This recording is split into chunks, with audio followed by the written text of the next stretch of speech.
Picture a small village nestled somewhere in northern Europe, maybe 10,000 years ago. Dawn breaks over thatched roofs and muddy pathways. Smoke rises from cooking fires. People emerge from their homes wrapped in furs, ready to face another day of survival. And then you see her, a child, maybe 6 or 7 years old, standing at the edge of the settlement. Her hair catches the morning light like copper wire set aflame. Brilliant, impossible red.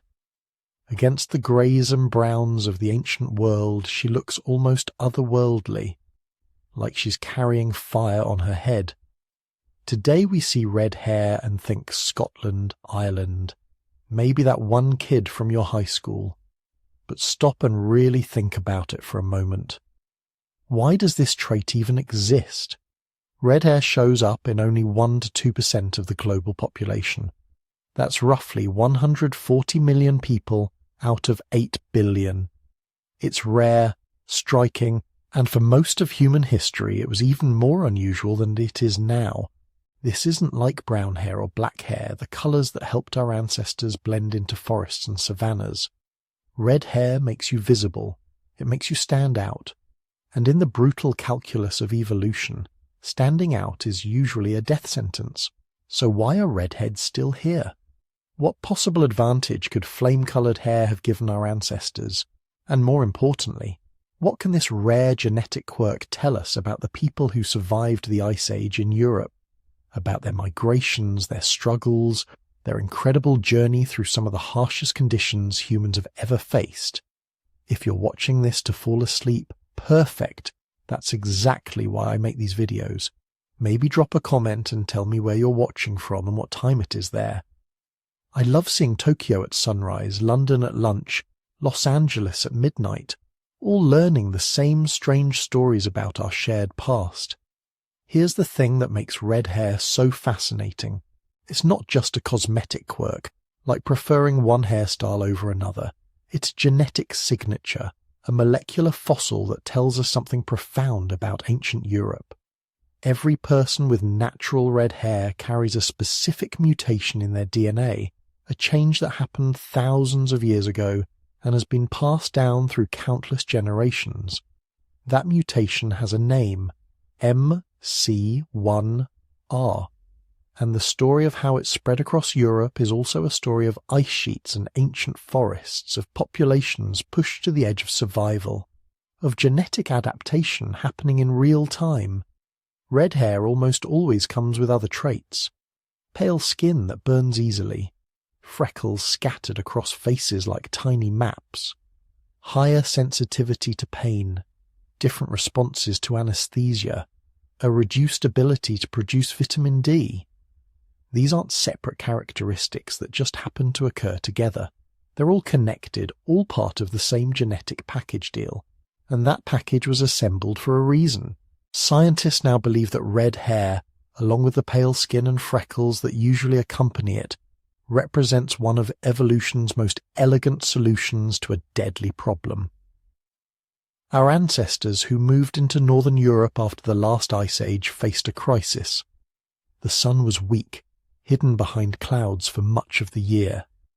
But humans need sunlight to produce vitamin D, which is essential for bone development, immune function, and survival. Dark skin, which had protected our African ancestors from intense UV radiation, now became a liability. It blocked too much of the already scarce sunlight.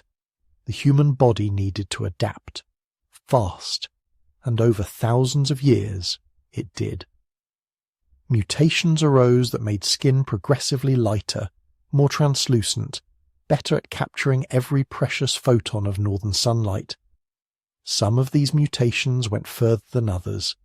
The MC1R mutation didn't just lighten skin, it fundamentally changed how the body produces pigment. The result? The red hair, alabaster skin, and a scattering of freckles that appear when the rare northern sun actually manages to shine through. But this is more than just a story about genetics and survival. It's about identity, about how entire cultures came to associate red hair with magic, with otherness, with gods and heroes and witches. It's about migrations we're only now beginning to understand, about ancient peoples whose DNA we carry, but whose names we'll never know. It's about the precise moment when humans stopped being generic hunter-gatherers and became European, shaped by the land they lived in and the challenges it presented. Tonight, we're going to trace red hair from its mysterious origins through the Celtic heartlands, through Roman chronicles and Viking sagas, all the way to the genetic maps that are revealing where our ancestors walked thousands of years ago. We're going to explore why this rare trait survived when it should have disappeared, and we're going to discover what it really means to carry the mark of ancient Europe written in the very structure of your hair. The flame-haired mystery starts here. Let's find out what it's been trying to tell us all along. Let's talk about what actually causes red hair. Not the folklore, not the myths, but the real biological mechanism that's been creating flame-haired humans for thousands of years. It all comes down to a single gene. MC1R. That's short for melanocortin 1 receptor, and if you've got red hair, this gene is doing something very different in your body than it does in almost everyone else. Here's how it works. Every human produces pigment in their skin and hair through specialized cells called melanocytes. These cells are basically tiny pigment factories, churning out the molecules that give you your color. But they don't just make one kind of pigment, they make two, eumelanin and pheomelanin. Eumelanin is dark, browns and blacks. It's dense, it's protective, and it's really good at absorbing ultraviolet radiation before it can damage your DNA. Think of it as your body's natural sunscreen, built right into every strand of hair and every skin cell. Pheomelanin is different. It's lighter, warmer, reds and yellows and oranges. It doesn't protect you from UV radiation nearly as well. In fact, in some ways it might actually make UV damage worse, creating free radicals when exposed to sunlight. It's beautiful, but it's not particularly practical if you live somewhere sunny. Most people produce both pigments but in different ratios. Someone with dark brown hair is producing mostly eumelanin, with just a little pheomelanin mixed in. Someone with blonde hair is producing less of both pigments overall, letting the natural pale colour of keratin show through more clearly. But someone with red hair, their melanocytes have basically switched production priorities. They're churning out pheomelanin in abundance while producing very little eumelanin. The result is hair that glows with warm copper, auburn or orange tones, instead of the browns and blacks that dominate most human populations. The MC1R gene controls this entire process. It sits on chromosome 16, and its job is to tell those melanocyte factories what to produce. When MC1R is working normally, it responds to signals from your body by producing eumelanin. But when MC1R has certain mutations, it stops responding properly to those signals. The eumelanin production line shuts down or slows to a trickle, and pheomelanin production takes over. There isn't just one mutation that causes this. Scientists have identified over 100 different variants of the MC1R gene, but a handful of specific mutations are particularly good at creating red hair. The most common ones have technical names like R151C, R160W, and D294H. E2. Each represents a specific change in the gene's DNA sequence, a single letter alteration in the genetic code that fundamentally changes how your pigment cells behave. What's fascinating is that different mutations create different shades of red. Someone carrying 2 copies of certain variants might have deep auburn hair, rich and dark with just hints of red in bright sunlight. Someone with different variants might have bright copper hair that practically glows. Still others end up with strawberry blonde, that gorgeous mix of gold and red that seems to shift in different lighting. This spectrum exists because the mutations have different effects on MC1R function. Some completely shut down the receptor, others just reduce its effectiveness. Some combinations of variants create more eumelanin than others, leading to darker reds. It's not a simple on-off switch. It's more like a dimmer dial with multiple settings, each creating a slightly different shade. And then there are the freckles. Almost every natural redhead has them, scattered across their face and shoulders like constellations. This isn't coincidental. It's a direct consequence of how their melanocytes work. When you have MC1R mutations, your melanocytes don't just produce more pheomelanin, they also become more reactive to sun exposure. Instead of tanning evenly like people with normal MC1R function, the melanocytes of redheads kick into overdrive in specific spots, creating dense clusters of pigment wherever sun exposure is highest. These clusters are freckles. Think of it as your body's desperate attempt at sun protection. It can't produce much eumelanin for a consistent tan, so instead it concentrates what little protective pigment it can make into specific areas. The result is skin that remains pale overall, but develops these darker spots wherever UV exposure has been most intense. Some researchers think freckles might actually provide a small amount of protection, creating tiny shields of denser pigment in the most vulnerable areas. Others argue they're more of a marker of damage than protection, signs that your melanocytes are responding to UV radiation they can't adequately defend against. The truth probably lies somewhere in between. Now here's where genetics gets interesting. Red hair is recessive. Both of your parents have to carry MC1R variants for you to have red hair. If you only inherit one variant, you'll probably have brown or blonde hair, completely unaware that you're carrying the genetic information for red. This is why red hair can seem to appear out of nowhere in families.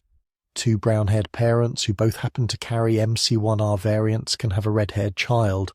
The parents might have no idea they were carriers. Their families might not have seen a redhead in generations, but the variants were there, hiding, waiting for the right genetic combination. The math is straightforward. If both parents carry one copy of a red hair variant, each child has a 25% chance of inheriting two copies and having red hair. A 50% chance of inheriting one copy and being a carrier like their parents, and a 25% chance of inheriting no variants at all. But biology is messier than simple probability. Some MC1R variants are more penetrant than others, meaning they're more likely to actually produce red hair even if you only have one copy. Others need to be paired with specific variants to have full effect. There are modifier genes on other chromosomes that can influence the final outcome. Two siblings who both inherit the same MC1R variants might end up with slightly different hair colours because of these other genetic factors.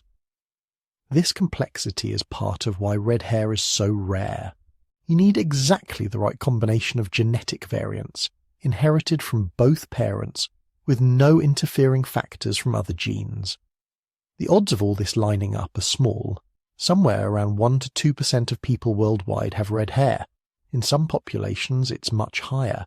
In Scotland up to 13% of people are natural redheads. In Ireland it's around 10%. But globally, redheads are a tiny minority. And yet that minority has persisted for thousands of years. These MC1R variants didn't just appear randomly. They emerged somewhere, sometime, in specific populations facing specific environmental pressures. They survived because, despite their disadvantages in sunny climates, they provided some kind of advantage somewhere else.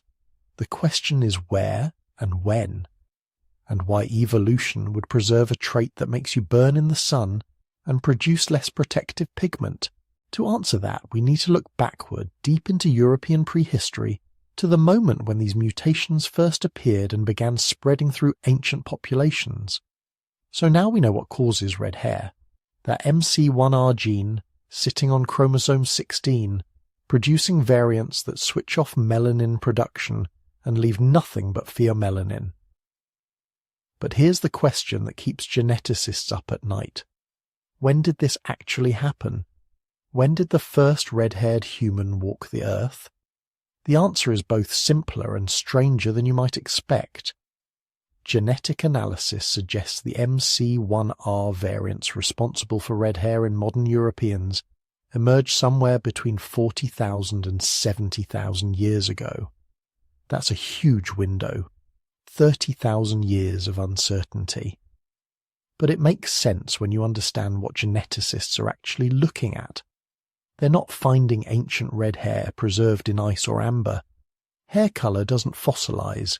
What they're doing is examining the accumulated mutations in the MC1R gene across different populations, then using molecular clock techniques to estimate when these variants first appeared.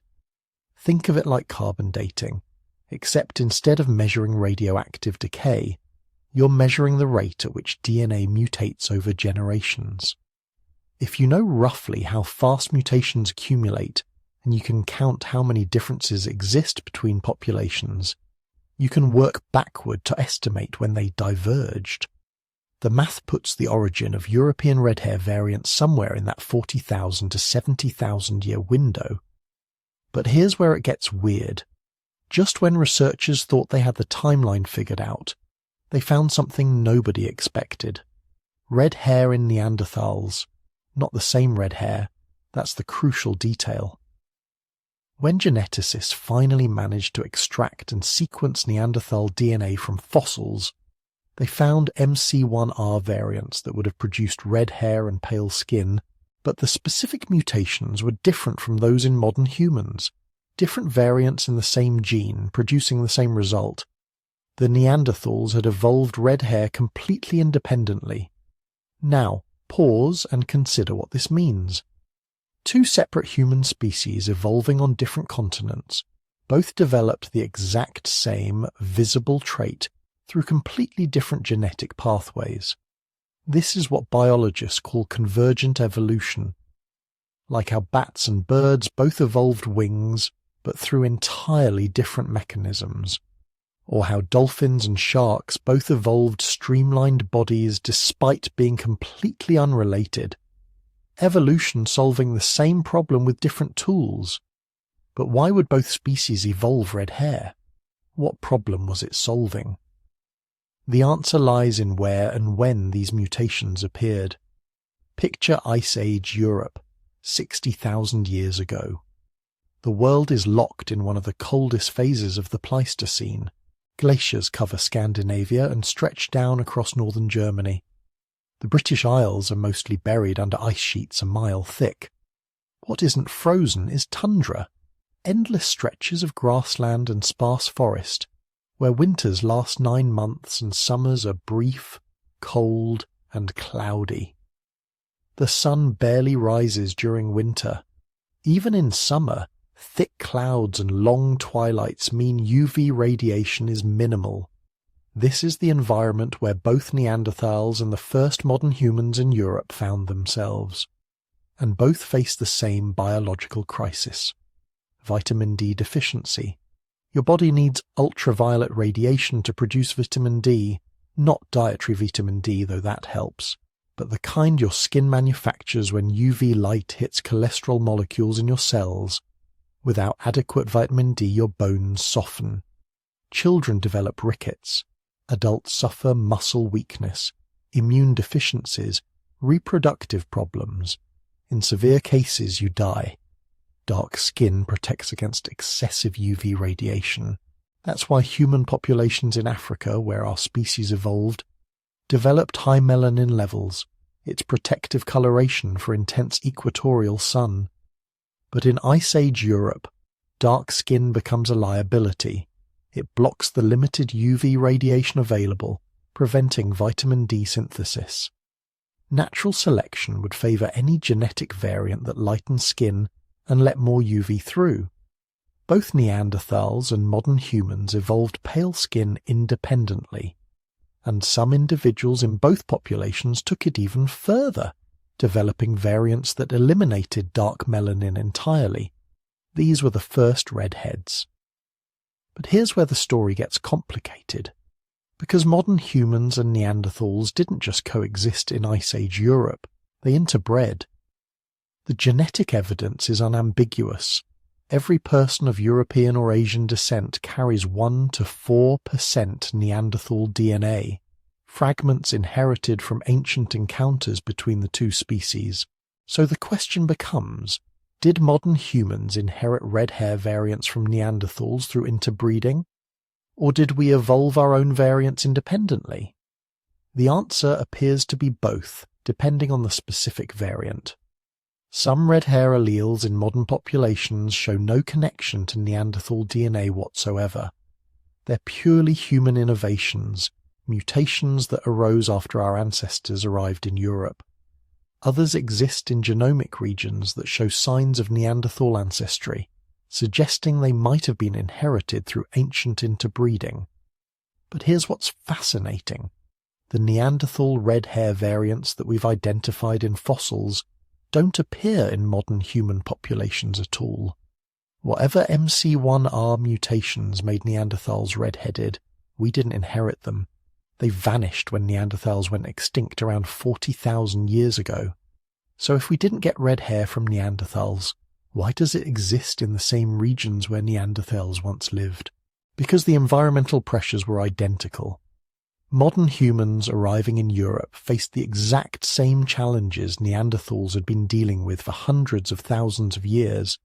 Low UV radiation, long dark winters, the constant threat of vitamin D deficiency. Natural selection produced the same solution. Lighten the skin, reduce melanin production, let whatever UV is available penetrate deeper into the tissue. The MC1R gene is particularly prone to mutations that produce this effect. It's a relatively simple genetic switch. Damage it in the right way, and melanin production drops or stops completely. Multiple different mutations can achieve the same result, which is why we see so many different red hair variants in modern populations. Each one represents a separate mutation event, a different individual in whom the MC1R gene broke in a way that happened to be advantageous. This probably happened multiple times, in multiple populations, as humans spread across northern latitudes. Some variants became common because they provided survival advantages.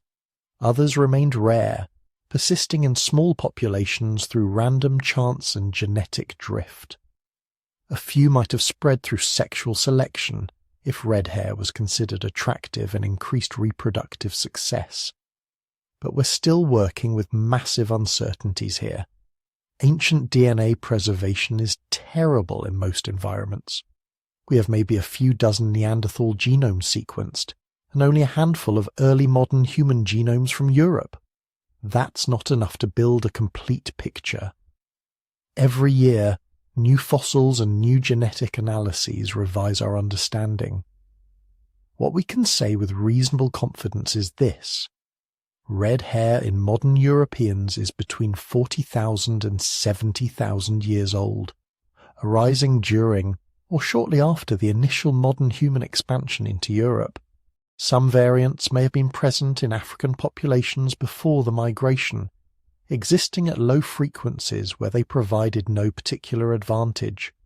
Once those populations reached high latitudes, those rare variants suddenly became beneficial, spreading rapidly through natural selection. Other variants probably arose as new mutations in European populations, appearing in individuals born with damaged MC1R genes who happen to survive and reproduce successfully. Over thousands of generations, these variants accumulated, creating the diversity of red hair alleles we see today. But here's something researchers are only beginning to understand. Red hair variants aren't evenly distributed across Europe. They cluster in specific regions, particularly the Celtic fringes of Ireland, Scotland and Wales. This suggests red hair didn't spread uniformly across the continent. Instead, it arose or became concentrated in particular populations, possibly through founder effects or genetic drift in isolated communities. Some researchers think the high frequency of red hair in Ireland might trace back to a small founding population that arrived after the last ice age, carrying red hair variants that became common simply because the population was small and isolated. Others argue it reflects particularly intense selection pressure in the far northern latitudes where UV radiation is especially limited. We don't know. We have theories, genetic models, statistical analyses. But the actual history of who these people were, where exactly they lived, how they survived, what their lives were like, that's lost. We're reconstructing it from fragments of DNA and statistical inference. What we do know is that by the time written history begins, red hair was already firmly established in northern European populations. Ancient Greek and Roman writers commented on it, describing Celtic and Germanic warriors with flaming red hair, which means by 2,000 years ago, the trait was common enough to be noteworthy, distinctive enough to mark certain populations as visibly different from Mediterranean peoples. But the deepest origins remain shadowy.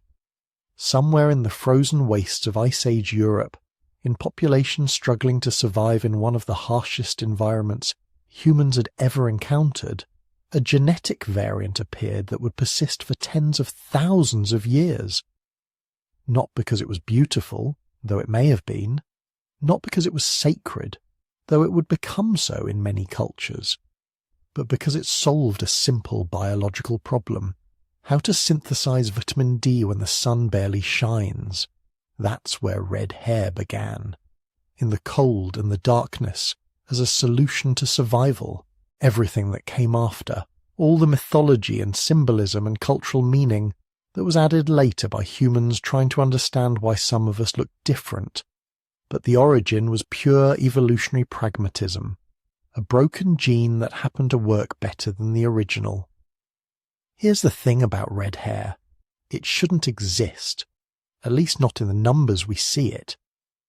Most genetic traits that offer no survival advantage drift randomly through populations, showing up occasionally but never establishing themselves in high frequencies.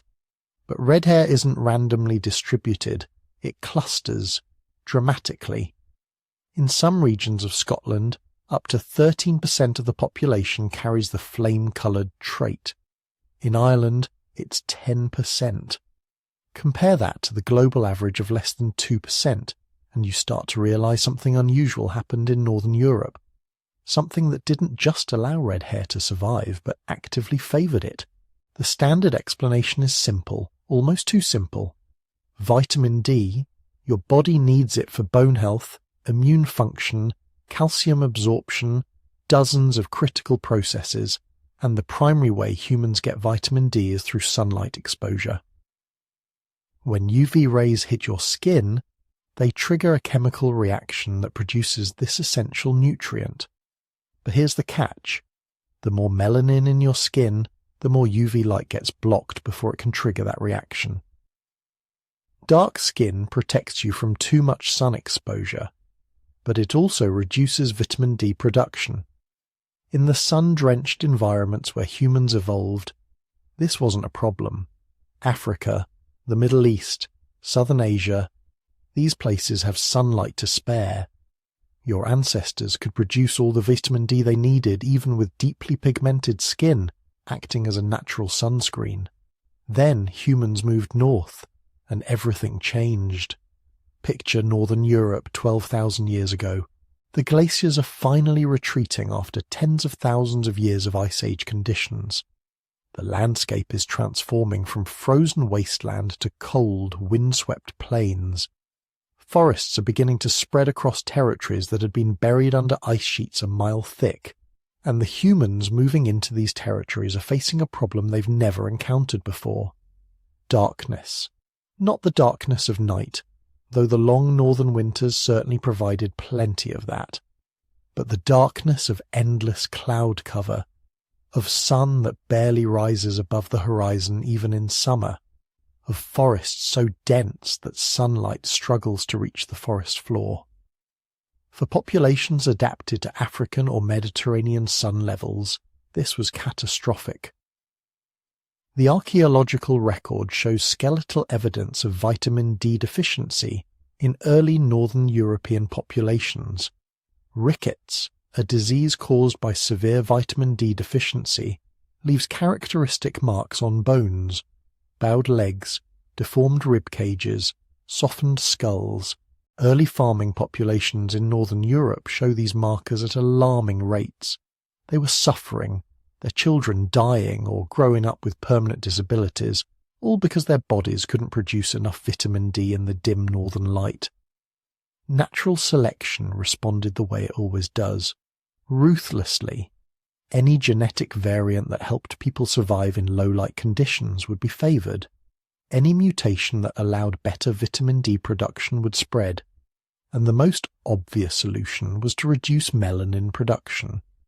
Lighter skin absorbs more UV radiation, allowing the same chemical reactions to proceed with less sunlight. Over thousands of years, northern European populations became progressively paler. Darker skin tones were selected against. Lighter ones survived and reproduced. But red hair took this to an extreme. The MC1R variants that produce red hair don't just reduce melanin production. They fundamentally alter how the body produces and distributes pigment.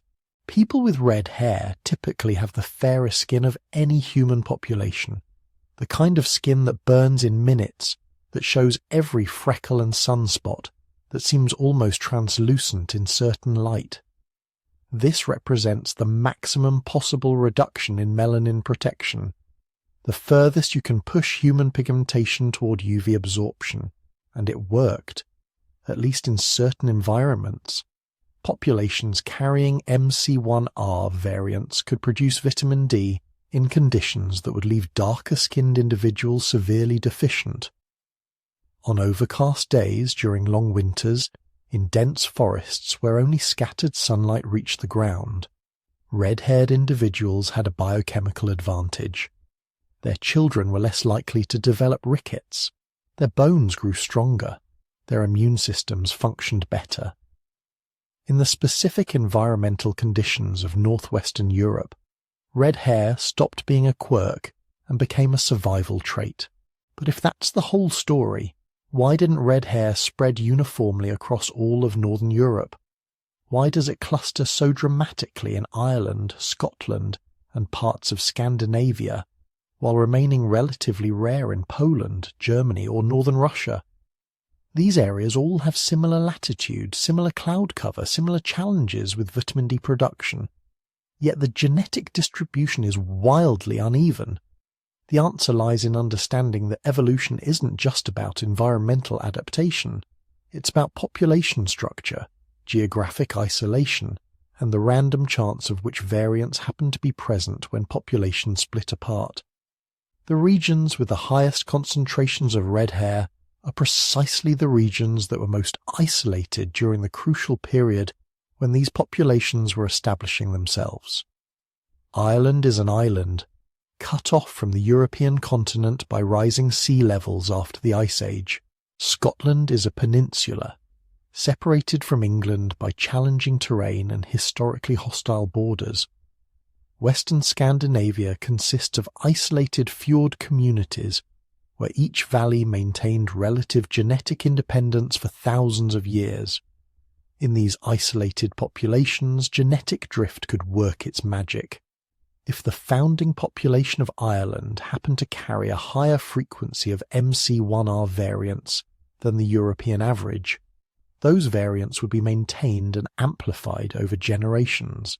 There was no continuous gene flow from outside populations to dilute the trait. The red-haired individuals in these isolated communities weren't competing against the entire European gene pool. They were competing only against their neighbours, and in many cases their relatives. This created what geneticists call a founder effect. A small population establishes itself in a new territory, and whatever genetic variants they happen to carry become the baseline for all future generations. If the founders of Irish populations included several individuals carrying MC1R variants, and those individuals survived and reproduced successfully, their distinctive colouring would become characteristic of the entire population. Not because red hair offered massive survival advantages over brown or blonde, but simply because the founders happened to have it and isolation prevented alternative variants from diluting it out. But there might be another factor at play. Something more subtle, harder to quantify, but potentially just as important as vitamin D production. Sexual selection. The possibility that ancient northern Europeans found red hair attractive, or at least distinctive enough to be memorable, which in small populations could provide reproductive advantages. We have hints of this in later historical records. Celtic, Germanic and Norse sources frequently mention red or golden hair in descriptions of heroes, gods and legendary figures. Norse sagas describe Thor as red-bearded. Celtic mythology associates red hair with supernatural power and otherworldly origins. Roman accounts of Celtic warriors often emphasize their distinctive colouring, suggesting it was unusual enough to be noteworthy. These cultural attitudes didn't appear from nowhere. They likely reflect much older preferences and associations that had been developing for thousands of years. In small, isolated communities where everyone knows everyone else, being visually distinctive could be advantageous. Red hair is memorable. It stands out. In societies where reputation and social networks determine survival, being the person everyone remembered might help you form alliances, secure support, establish yourself as a skilled craftsperson or warrior. If red-haired individuals were even slightly more successful at forming social connections, they would have more children, and their distinctive colouring would spread, not through better vitamin D production, but through better social outcomes. There's also something fascinating happening at the biochemical level that we're only beginning to understand. The MC1R gene doesn't just control pigmentation. It's involved in multiple physiological pathways. Recent research has discovered that people with MC1R variants process pain differently than those without them. They appear to have altered pain sensitivity, requiring different doses of anesthesia for the same procedures. They may respond differently to certain medications. They might even have different immune system responses. This suggests that red hair isn't just about vitamin D. It's a marker for a whole suite of biochemical differences, most of which we don't yet fully understand. Some of these differences might have been advantageous in specific environments or circumstances. Perhaps altered immune function helped resist particular diseases that were common in cold, damp northern climates. Perhaps different pain processing helped individuals endure the extreme cold and physical hardships of Ice Age survival. We simply don't know yet. The research is ongoing, revealing complexities we hadn't imagined. What we do know is that red hair represents an extreme adaptation, a pushing of human pigmentation to its limits in response to environmental pressures. The people who carried these traits weren't just surviving in Northern Europe, they were thriving, at least in certain pockets, creating societies, raising families, developing the cultural traditions that would eventually become Celtic and Germanic civilization. But they were also paying a price. That extraordinarily fair skin that absorbed UV so efficiently also left them vulnerable. Skin cancer rates among red-haired populations are significantly higher than other groups. Sun damage accumulates faster. The same trait that helped their ancestors survive northern winters makes their descendants vulnerable in summer sun, or if they migrate to sunnier climates. This is the fundamental nature of evolutionary trade-offs. There's no perfect adaptation, no genetic variant that provides only benefits with no costs. Red hair helped people survive in specific environmental conditions by solving the vitamin D problem. But it created vulnerability to sun damage. It increased melanoma risk. It made carriers more sensitive to temperature extremes. Evolution doesn't care about these downsides as long as the overall fitness benefit outweighs the costs. And for thousands of years in isolated northern European populations, it did. The flame-haired populations that emerged from this selective pressure weren't just genetically unique. They were geographically concentrated in exactly the regions where their traits provided maximum advantage. The cloudy, cool climates of Ireland and Scotland, the long winter landscapes of Scandinavia, the forest-covered hills where sunlight was scarce even in summer. These weren't accidents of history. They were the environments where red hair transformed from liability to asset, where the very traits that would have been dangerous in Africa or the Mediterranean became the key to survival in the dim northern light. And they were about to spread their distinctive appearance across a much wider world. Walk through Dublin today and you'll see them everywhere. People with hair the colour of autumn leaves, copper wire, rust on ancient iron. Ireland holds the world record for red hair frequency. 10 to 15% of the population. That's not a small genetic quirk. That's a defining characteristic of an entire nation. Scotland comes in second, with 6 to 13% depending on the region. The Highlands show even higher concentrations in some areas. Wales follows at 10 to 15% in certain communities. These aren't just the highest concentrations in the world, they're outliers so extreme they demand explanation. But here's what makes this distribution really fascinating. It's not evenly spread across the British Isles.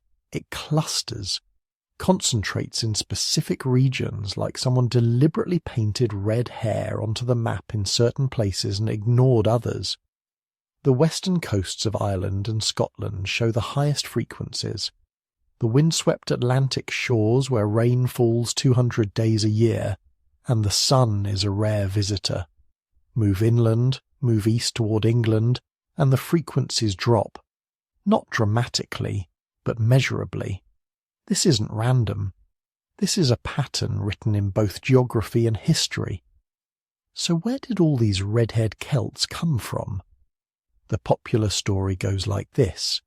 The Celts, those iron-working warrior-poet cultures of ancient Europe, swept across the continent around 1200 BCE, eventually reaching the British Isles and bringing their genes with them. Red hair, in this version, is the Celtic marker, the genetic signature of these ancient tribes. But the genetics tell a more complicated story. The Celts did arrive in Britain and Ireland, probably in waves between 1500 and 500 BCE.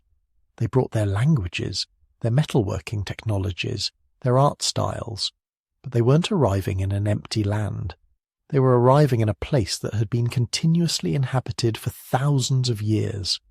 The British Isles had supported human populations since the end of the last ice age, around 12,000 years ago. Mesolithic hunter-gatherers crossed over from continental Europe, when Britain was still connected by land bridges. They hunted deer in ancient forests, fished in pristine rivers, gathered shellfish along coasts that would later be drowned by rising seas. Then, around 6,000 years ago, the first farmers arrived, Neolithic peoples who brought agriculture, pottery, and the knowledge to build those massive stone monuments that still dot the landscape. Newgrange in Ireland, Skara Brae in Scotland. These weren't built by Celts. They were already ancient when Celtic languages first echoed across these hills. So when the Celts arrived, they encountered populations that had been living in the British Isles for millennia, populations that had already adapted to the local climate. And here's the critical question. Did those pre-Celtic populations already carry the MC1R variants that produce red hair? The answer is probably yes. Ancient DNA extracted from Neolithic burial sites in Ireland shows the presence of MC1R variants. Not in everyone, but frequently enough to suggest the trait was already circulating in the population thousands of years before anyone spoke a Celtic language.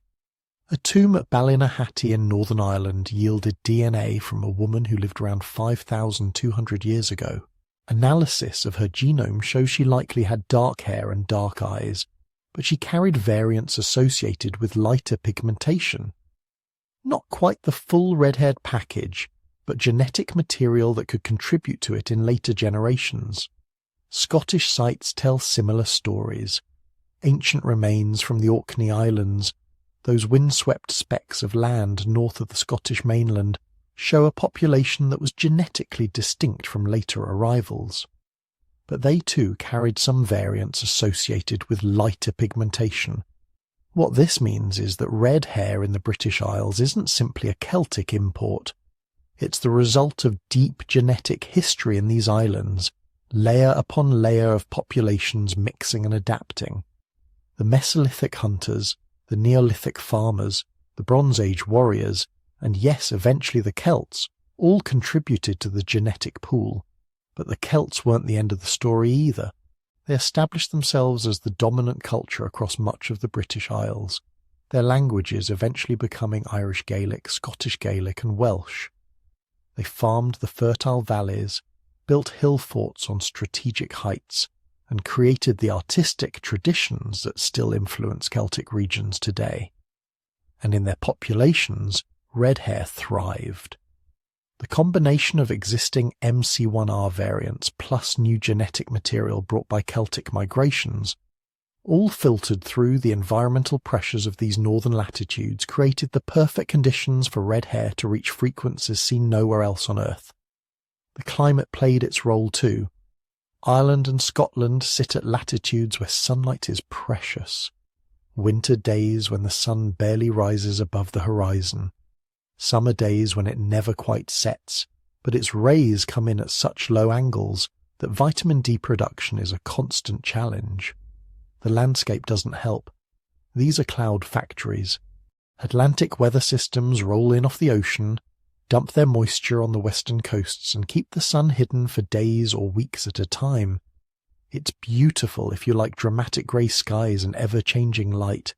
It's brutal if your body needs sunlight to produce vitamin D. Under these conditions, lighter skin isn't just an advantage, it's a necessity. And red hair comes as part of that package, linked through the same genetic pathways that regulate pigmentation overall. But the Celtic heartland extends beyond just the British Isles. Look at the Atlantic coast of Europe and you'll see something remarkable. A string of populations with elevated red hair frequencies stretching from Scotland down to Portugal. Brittany in northwestern France shows 4 to 6% red hair, higher than the French average. Brittany also speaks a Celtic language, or did until recently, Breton, closely related to Welsh and Cornish. These are descendants of Celtic populations who migrated from Britain in the early medieval period, bringing their genes and their language across the Channel. But Galicia in northwestern Spain also shows elevated frequencies, and Galicia has a complicated history. Celtic tribes definitely settled there, giving the region its name. The Gallici, Roman writers called them. But genetic analysis shows the Galician population is a complex mix, Celtic migrants layered over earlier Iberian populations, all adapted to the rainy Atlantic coast.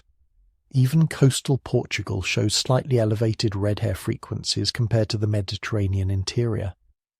This entire Atlantic fringe from Scotland to Portugal shares something: a maritime climate, cool and wet, populations with ancient connections, trade routes and migrations stretching back millennia, and a genetic tendency toward lighter pigmentation, including red hair. Some researchers call this the Atlantic megalithic culture, not a single people, but a network of coastal populations connected by sea travel. They built similar stone monuments, shared certain cultural practices, and traded goods across vast distances. They were the Bronze Age mariners, the prehistoric sailors who linked these coasts long before anyone thought of them as separate nations. And in all these populations red hair persisted, not as common as in Ireland or Scotland, but present enough to be notable, a genetic thread connecting these western lands. Then came the Vikings. Starting in the late 8th century, Norse raiders began appearing on the coasts of Britain and Ireland. What started as hit-and-run attacks eventually became conquest and settlement. The Vikings established kingdoms in Ireland, conquered much of northern England, settled extensively in Scotland and the islands. And yes, the Norse brought their own genes. Genetic analysis of modern Irish and Scottish populations shows clear Scandinavian ancestry. In some regions, particularly the northern and western islands, Norse genetic contribution can reach 20 to 30% of the total. But did the Vikings bring red hair or dilute it? The answer is both. Scandinavia has lower red hair frequencies than Ireland or Scotland, typically 1 to 2%, so Norse genetic admixture would tend to reduce red hair frequencies in the areas they settled. But Scandinavian populations also carry MC1R variants, just at lower frequencies, and those variants, when mixed with the already high frequencies in Celtic populations, could still produce red-haired offspring.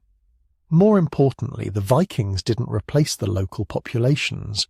They conquered, they settled, they intermarried, but the bulk of the genetic ancestry in Ireland and Scotland remained from the earlier inhabitants. The Norse added a layer, one more contribution to an already complex genetic history. By the medieval period, the genetic landscape of the Celtic heartland was essentially complete.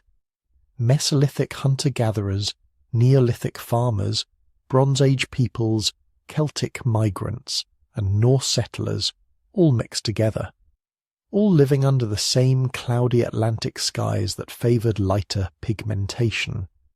The result is the pattern we see today. Ireland and Scotland as the undisputed global centres of red hair, Wales, Brittany and other Atlantic populations showing elevated but lower frequencies, and a genetic legacy that stretches back not just centuries but millennia. Every red-haired person in Dublin or Edinburgh carries in their DNA a story of ancient migrations, environmental adaptation, and the accumulated genetic history of dozens of ancestral populations. They are, in a very real sense, living links to the deep past of northwestern Europe. The landscape itself seems built for red hair, green hills rolling down to grey seas, stone walls weathered by centuries of Atlantic rain, light that shifts constantly, turning russet hair to copper, then to bronze, then to flame, depending on the angle and intensity. It's no wonder red hair became woven into the cultural identity of these regions. When 10 to 15% of your population has flame-coloured hair, it stops being an oddity and becomes part of the national character. It shows up in poetry, in folklore, in the basic visual identity of what it means to be Irish or Scottish. But it's not about nationalism or cultural pride. It's about deep time, about environmental pressures operating over thousands of generations, about populations adapting to the specific challenges of specific places. The Celtic heartland isn't just where red hair happens to be most common. It's where the genetic, environmental and historical factors all aligned to create the perfect conditions for this rare trait to flourish. And flourish it did. The Romans couldn't stop talking about them. When Julius Caesar's legions pushed into Gaul and Germania, the soldiers returned with stories that seemed almost mythological. Tribes of warriors with hair the colour of fire. Not just a few individuals here and there, but entire populations where red and auburn hair was common enough to be remarkable. The Roman historian Tacitus wrote detailed accounts of the Germanic tribes, noting specifically their fierce blue eyes and reddish hair. He wasn't making this up for dramatic effect. Archaeological evidence from Germanic burial sites confirms what the literary sources tell us. These were populations where red hair variants were genuinely prevalent, possibly even more common than in the same regions today. But the Germans weren't alone. Travel east and you'd encounter the Thracians, the fierce warriors who occupied what's now Bulgaria and parts of Greece and Turkey. Greek pottery and sculpture depicted them with unmistakably reddish hair. The Greeks seem fascinated by this feature, noting it repeatedly in their descriptions of Thracian captives and mercenaries. Move west instead, and you'd find the Gauls, the Celtic peoples of modern France and Belgium. Roman accounts describe Gaulish warriors who lime-washed their hair to make it even more spectacularly red and spiky. This tells us something important. They weren't trying to cover up their natural hair colour. They were enhancing it, taking what was already red or auburn and making it even more dramatic. You don't enhance a feature unless it's already present in your population at notable frequencies. These weren't isolated observations by confused travellers. These were systematic accounts by people who had spent years living among, trading with, and fighting against these populations. The Romans knew what they were looking at. Red hair was a defining characteristic of the northern peoples they encountered as they expanded their empire beyond the Mediterranean. But here's where the story gets really interesting. Red hair wasn't confined to Europe. In the 1990s, archaeologists working in the Tarim Basin of Western China made a discovery that would challenge everything we thought we knew about ancient human migrations. They found mummies. Not Egyptian-style mummies, but bodies naturally preserved by the dry desert conditions. And these bodies looked nothing like what anyone expected to find in China. They had European features, tall stature, high-bridged noses, deep-set eyes, and most remarkably many of them had red or auburn hair, perfectly preserved after thousands of years in the desert, still showing the distinctive reddish pigmentation that marks MC1R variants. The Tarim mummies date from around 2000 BCE to 200 CE. That's roughly contemporary with the height of Celtic Europe, the peak of red hair frequency in places like Ireland and Scotland. But these people weren't in Ireland or Scotland. They were in Western China, thousands of miles from any known European population. Who were they? The linguistic evidence provides some clues. The region where the mummies were found was once home to a people called the Tocharians. We know about them because they left behind written texts in an Indo-European language, a language family that includes most European tongues, but was completely unexpected this far east in Asia. The Tocharians were migrants. Their ancestors had travelled east from somewhere in the European steppes, probably during the Great Bronze Age migrations that reshaped much of Eurasia, and they brought their genes with them, including the variants that produced red hair. This tells us something profound about ancient population movements. Red hair wasn't just spreading through Europe, it was being carried along the ancient migration routes that connected Europe and Asia. The same routes that brought horses, chariots, and Indo-European languages eastward were also dispersing the genetic variants that produced distinctive European features. But the Tarim Basin wasn't the only place where European genes showed up in unexpected locations. Look at the Scythians, the nomadic peoples who dominated the Eurasian steppes for over 1,000 years. The Scythians left behind elaborate burials, frozen tombs in the Altai Mountains where bodies and grave goods were preserved in permafrost. Modern analysis of these remains shows remarkable diversity. Some individuals had clearly East Asian features and dark hair. Others looked unmistakably European with lighter hair colours, including auburn and red. This wasn't a mistake. The Scythians were a confederation of many different peoples, united by lifestyle and culture rather than genetics. As they moved across the steppes, they intermarried with local populations, creating a genetic mosaic that blended European and Asian ancestry. And they carried red hair genes with them. Genetic analysis of ancient Scythian DNA shows MC1R variants, present in multiple individuals from different time periods and locations. The steppes were acting as a genetic highway, moving genes back and forth between Europe and Asia over thousands of years. Some of those genes ended up very far from home indeed. Modern populations in Central Asia, groups that look predominantly Asian, still carry traces of ancient European ancestry. And occasionally, that ancestry produces red hair in populations where you'd least expect it. It's rare, but it happens. A genetic echo of migrations that occurred thousands of years ago. But perhaps the most intriguing ancient red hair mystery comes from a place that seems completely wrong for it. Egypt. Rameses II, arguably Egypt's greatest pharaoh, had reddish hair.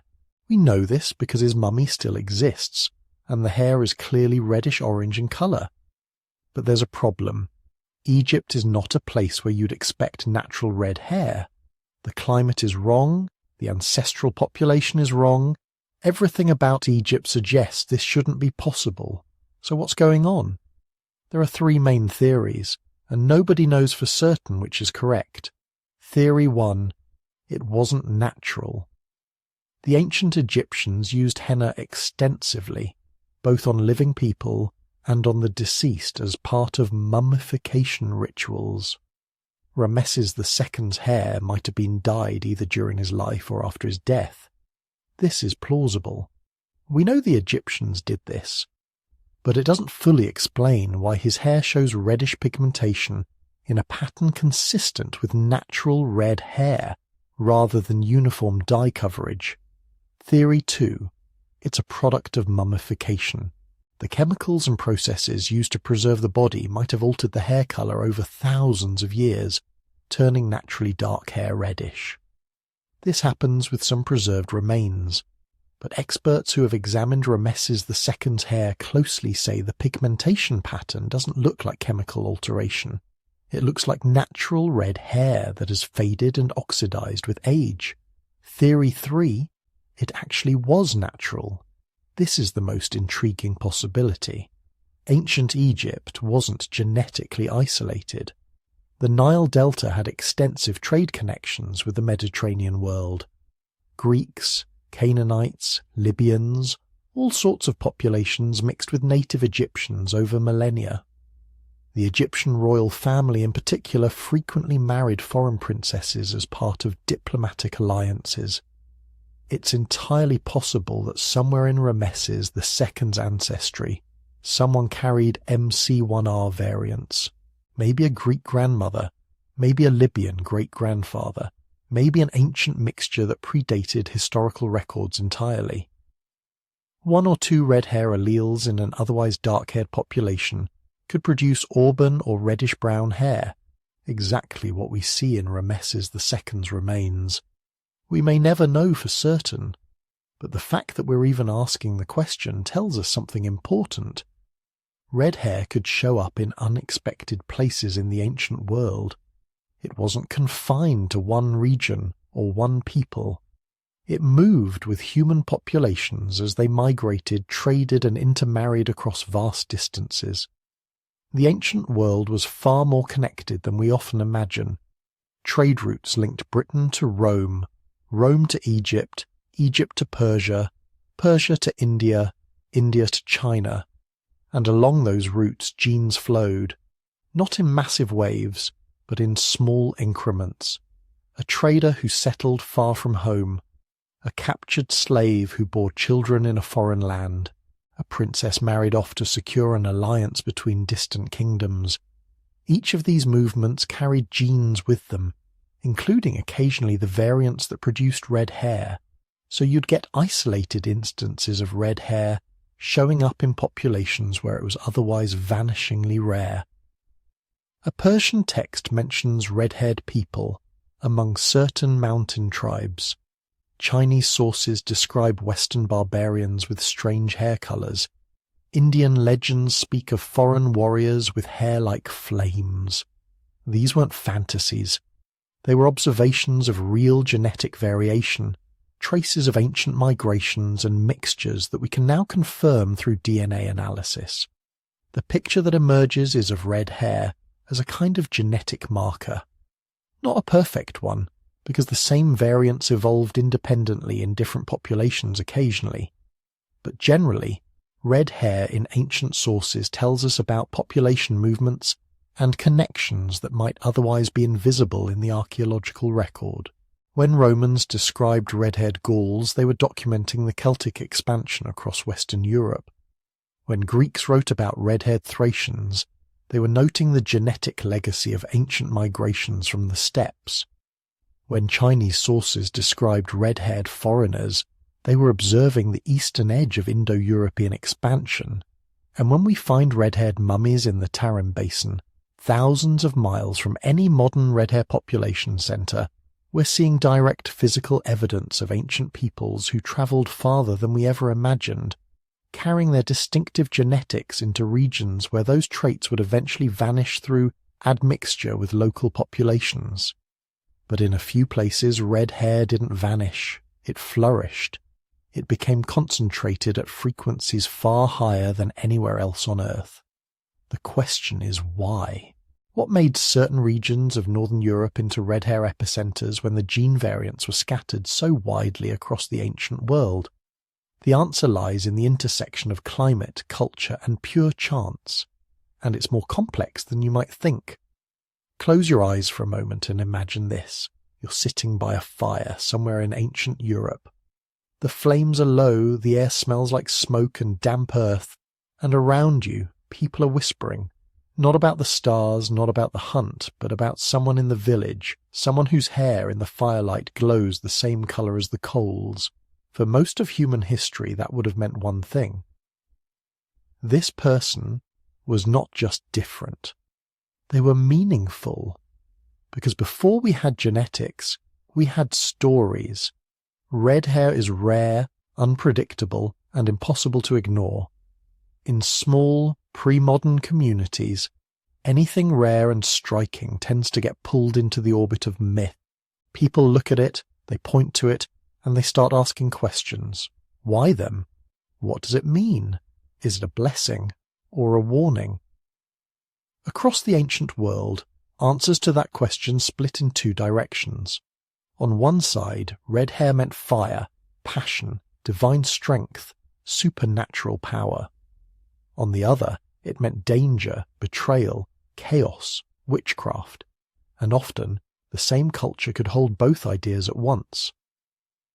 Let's start in the north, where winter nights are long, and fire really does mean life or death. In Norse and Germanic tradition, the gods were not abstract ideas. They were imagined as very physical beings. They ate, they fought, they bled. They had scars and tempers and very specific looks. When people described the thunder god, the one who hurled lightning bolts and crashed across the sky in storms, they didn't picture a quiet, pale figure with delicate features. They imagined someone who looked like the storm itself. Loud, intense, bright. Thor, in later medieval sources, is often described as having a red beard. Not golden, not brown, red. A face framed by something that looked like fire. Now, we don't have a neat, unbroken record from the Bronze Age that says Thor was definitely red-haired. Oral traditions shift, merge, and evolve over centuries. But the association of thunder gods and storm gods with red hair and red beards shows up again and again in Northern European folklore. Even into the early modern period, you find rural stories about red-bearded smiths, red-haired giants, red-headed spirits linked with lightning and metal and sudden, dangerous energy. Why a red beard? In a world lit mostly by fire, red hair in torchlight doesn't just look colourful. It looks like flame. It glows orange, copper, almost molten, like iron just pulled from the forge. If you're trying to imagine a god of thunder and war, a protector who smashes frost giants and wrestles monsters, a fiery beard is a perfect visual shorthand. It also fits with how northern peoples thought about power. Strength wasn't calm and smooth. It was rough, hot, unpredictable. Storms, volcanic eruptions, roaring bonfires, all of that got bundled together in the imagination. Red hair slotted into that symbolic system very naturally. It was visual evidence that a person carried a bit of that cosmic heat. So in some Norse and Germanic contexts, the red-haired or red-bearded figure could be a symbol of protection, vitality, and divine force. The kind of person you'd want on your side in a raid or in a blizzard. But the same palette of associations, fire, blood, intensity, could be flipped and used for something darker. To see that side, we have to move south, to a river valley where the colour red meant something very specific, ancient Egypt. In the Egyptian worldview, colour wasn't just descriptive, it was loaded with meaning. Black was fertility and rich soil, green was life and growth, and red was dangerous. The desert surrounding the Nile was called the Red Land. It was harsh, dry, full of hazards, and the god associated with that realm, with chaos, storms, and violent disruption, was Set. Set was not a gentle figure. He murdered his brother Osiris, fought with Horus, and represented forces that constantly threatened to pull the world out of balance. Over time, especially in later periods, he became a sort of template for foreign invaders, hostile deserts, and anything that felt like cosmic disorder. The Egyptians did not talk about redheads, the way modern Europeans do, but they did view red as Set's colour. Red animals, red minerals, red pigments, all could be linked to him. Some ancient texts and later interpretations suggest that people with especially reddish hair or with a ruddy complexion might be symbolically associated with Setian energy. Dangerous, chaotic, uncontrolled. In certain rituals, red-haired animals were sacrificed to Set or destroyed as stand-ins for him. There are later Greek and Roman accounts claiming that red-haired humans were at times sacrificed in Egypt as embodiments of Set, though historians debate how literal or widespread that really was. It's hard to know where reality ends and foreign exaggeration begins. But what matters for our story is the pattern. Red could mean other. Red could mean enemy. Red could mean the god of chaos is nearby.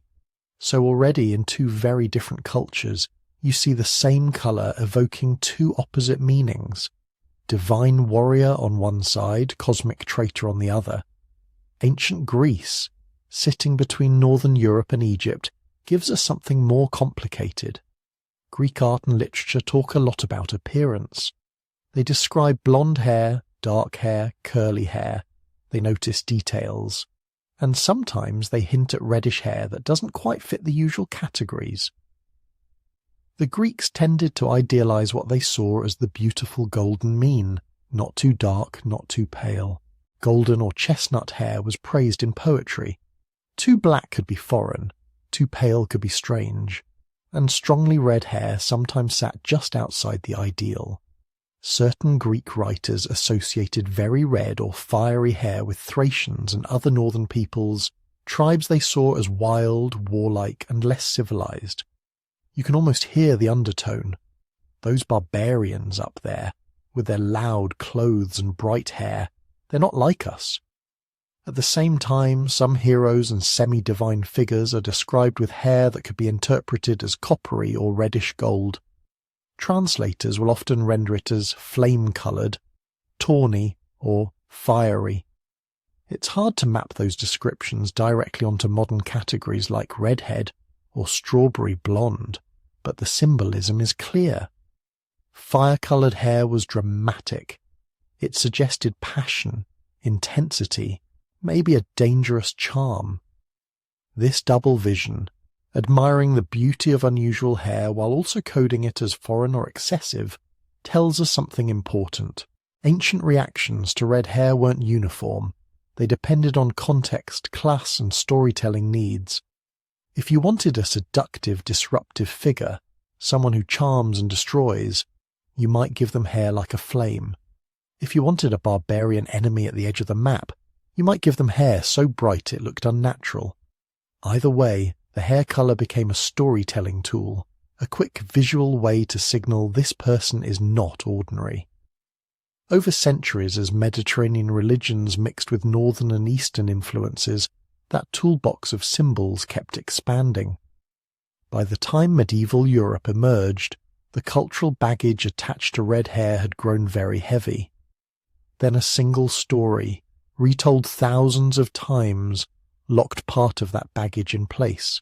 The story of Judas.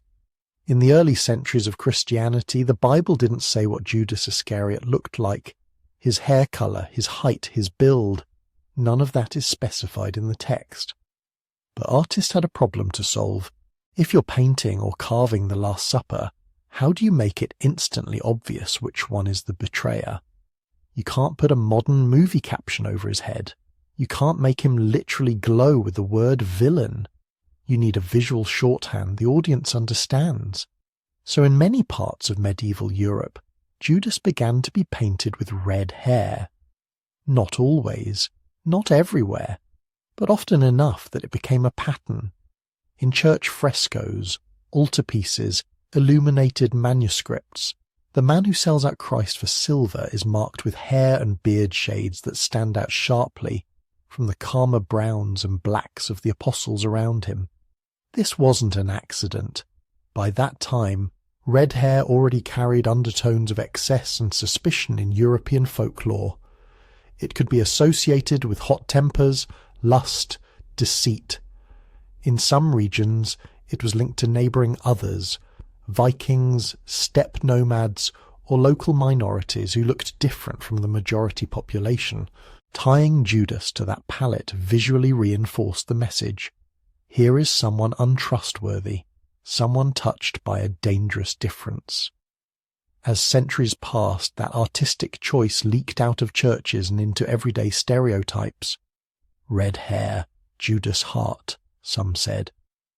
A casual visual code in paintings had become a cultural script, and medieval Europe didn't stop there.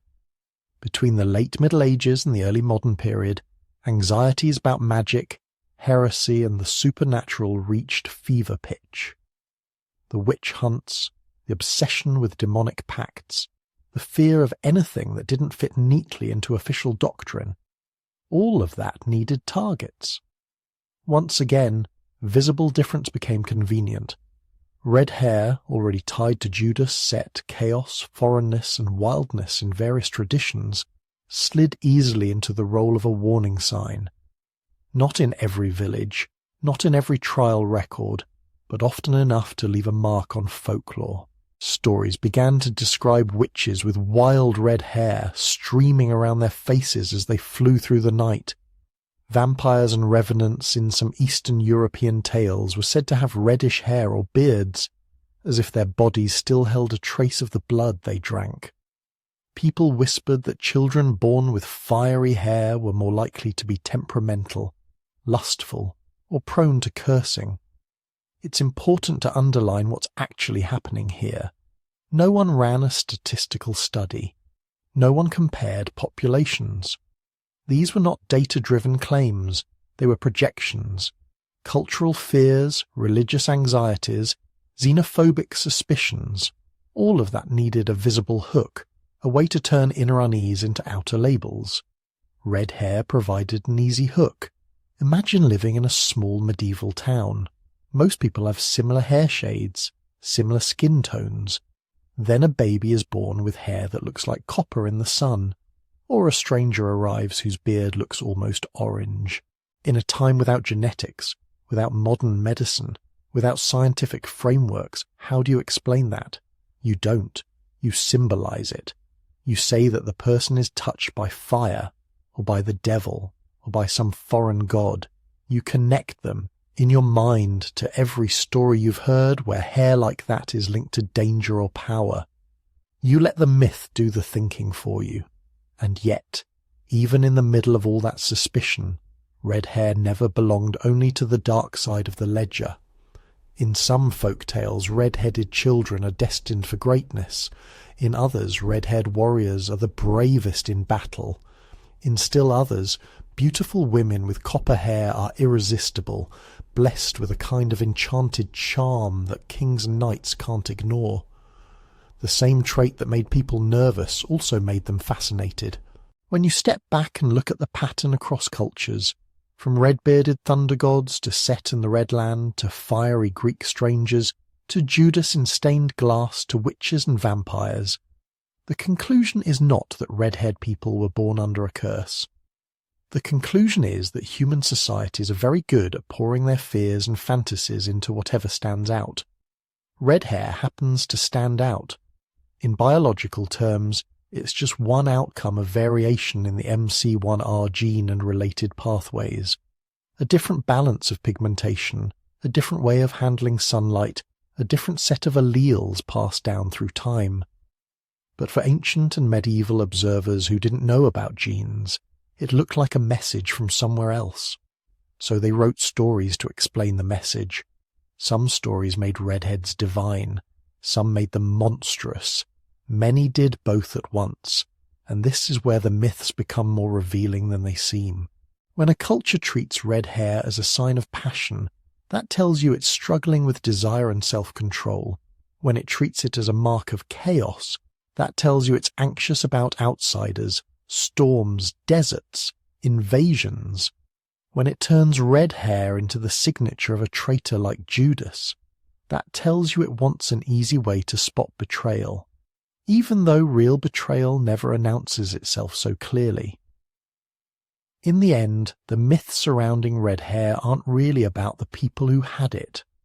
They're mirrors held up to the societies that told them, mirrors showing fear of the unknown, fascination with intensity, and a constant human habit, taking something as simple as a hair colour and turning it into a story about gods, demons, loyalty and danger. And while the old superstitions have faded, their echoes are still with us, in jokes, in clichés, in half-remembered sayings about fiery tempers and ginger souls. Most people don't actually believe in red-haired witches or set-mark strangers anymore. But the storytelling momentum built over thousands of years doesn't vanish overnight. It lingers, quietly, in the background. And as we move from myth back into genetics, you'll see something almost ironic. The same trait that was once blamed on demons and desert gods turns out to be a perfectly natural adaptation. A small, elegant adjustment that helped certain ancestors survive in places where the sun is weak, the winters are long, and any extra bit of vitamin D could mean the difference between life and death. The fire in the hair was never a curse. It was evolution's quiet, efficient answer to a cold, grey world. Picture Europe at the end of the last ice age. There are no castles yet, no Celtic tribes, no Vikings, no Romans, just forests, rivers, and small bands of hunter-gatherers following herds and seasons. If you could zoom out and see the continent from above, you wouldn't see nations or borders. You'd see tiny human sparks, scattered thinly from Iberia to the Baltic, from the Atlantic coast to the edges of the steppe. Those first people after the ice were the Mesolithic hunter-gatherers, dark-haired, dark-eyed, with relatively darker skin compared to later Europeans, adapted to a world where sunlight was still weak, but life was lived largely outdoors. Their genes form the oldest layer of Europe's genetic map, the background canvas on which everything else would later be painted. For thousands of years they were almost alone in this landscape. Small groups, moving with the seasons, sometimes meeting, sometimes fighting, often trading mates and ideas. Just like the meta-populations after the ancient bottleneck, these bands rose and fell. Some lines ended quietly in forgotten valleys. Others left descendants who would one day be buried under Roman roads and medieval cathedrals. In these early hunter-gatherers, we already see the seeds of Europe's future hair colours. Not bright copper yet, not in the way we think of redhead today, but genetic variation in the MC1R gene, and related pigmentation genes was there, quietly ticking in the background. Some alleles made skin slightly lighter. Some affected how melanin was balanced between darker eumelanin and lighter pheomelanin. In a world where vitamin D from sunlight mattered, but sunburn was still a danger, nature was experimenting. Then, around 9,000 to 7,500 years ago, a new wave began to roll in from the southeast. Farmers. They came from Anatolia and the Near East, bringing wheat, barley, sheep, goats, and new genes. They didn't move as one huge migration, but as many small ones, village by village, family by family, clearing forests, planting fields, and slowly pushing their way up the Danube basin, along the Mediterranean coasts into Central Europe. Genetically, these Neolithic farmers were different from the Mesolithic hunter-gatherers. They carried their own set of pigmentation variants. Many of them had relatively lighter skin than the original Europeans, adapted to farming lifestyles, where people spent more time indoors, where diet changed, and where vitamin D production in the skin became even more crucial. Some of their genes lightened eyes and hair as well, not necessarily blazing red, but laying down more of the palette. Blondish browns, lighter browns, more variation. If you could have watched the continent over a few thousand years, it would have looked like two colours of ink mixing on wet paper. Hunter-gatherers retreating to forests and coasts, sometimes intermarrying with the farmers, sometimes resisting, sometimes vanishing. Farmers spreading, settling, building megaliths and causewayed enclosures. With every child born between a farmer and a forager, the genetic deck was reshuffled. New combinations of pigmentation variants appeared, some slightly better adapted to northern skies, some not. Nature kept choosing. For a while it might have seemed like the story was finished. Farmers had remade the landscape. Grain fields replaced wild meadows. Population numbers surged. But then a third wave began to move, this time from the east. Steppe herders. Around 5,000 to 4,500 years ago, people from the Pontic-Caspian steppe, vast grasslands north of the Black and Caspian seas, began pushing into Europe. They brought horses, wheeled vehicles, new social structures, and most importantly for our story, new genes. Many geneticists associate this wave with the Yamnaya and related cultures. Mobile, pastoral, often warlike. They didn't just slip quietly into Europe, they crashed into it. In DNA from this steppe ancestry, we see a different balance of pigmentation variants again. Variants that favoured lighter eyes and lighter hair show up at higher frequencies. Some of the MC1R mutations linked to red hair later in northwestern Europe seem to have been present in these populations as rare alleles, mixing with existing European diversity. So now Europe had three major ancestral threads woven together. Mesolithic hunter-gatherers, Neolithic farmers, and Bronze Age steppe peoples, each with their own portfolio of pigmentation genes, each contributing different shades to the human spectrum. The question is, why did Western and Northern Europe, especially places like Ireland and Scotland, end up with so much of one very specific colour, red, while Eastern and Southern Europe did not? Part of the answer lies not in grand invasions, but in the quiet mathematics of small populations. Imagine Ireland and Britain during the late Neolithic and Bronze Age.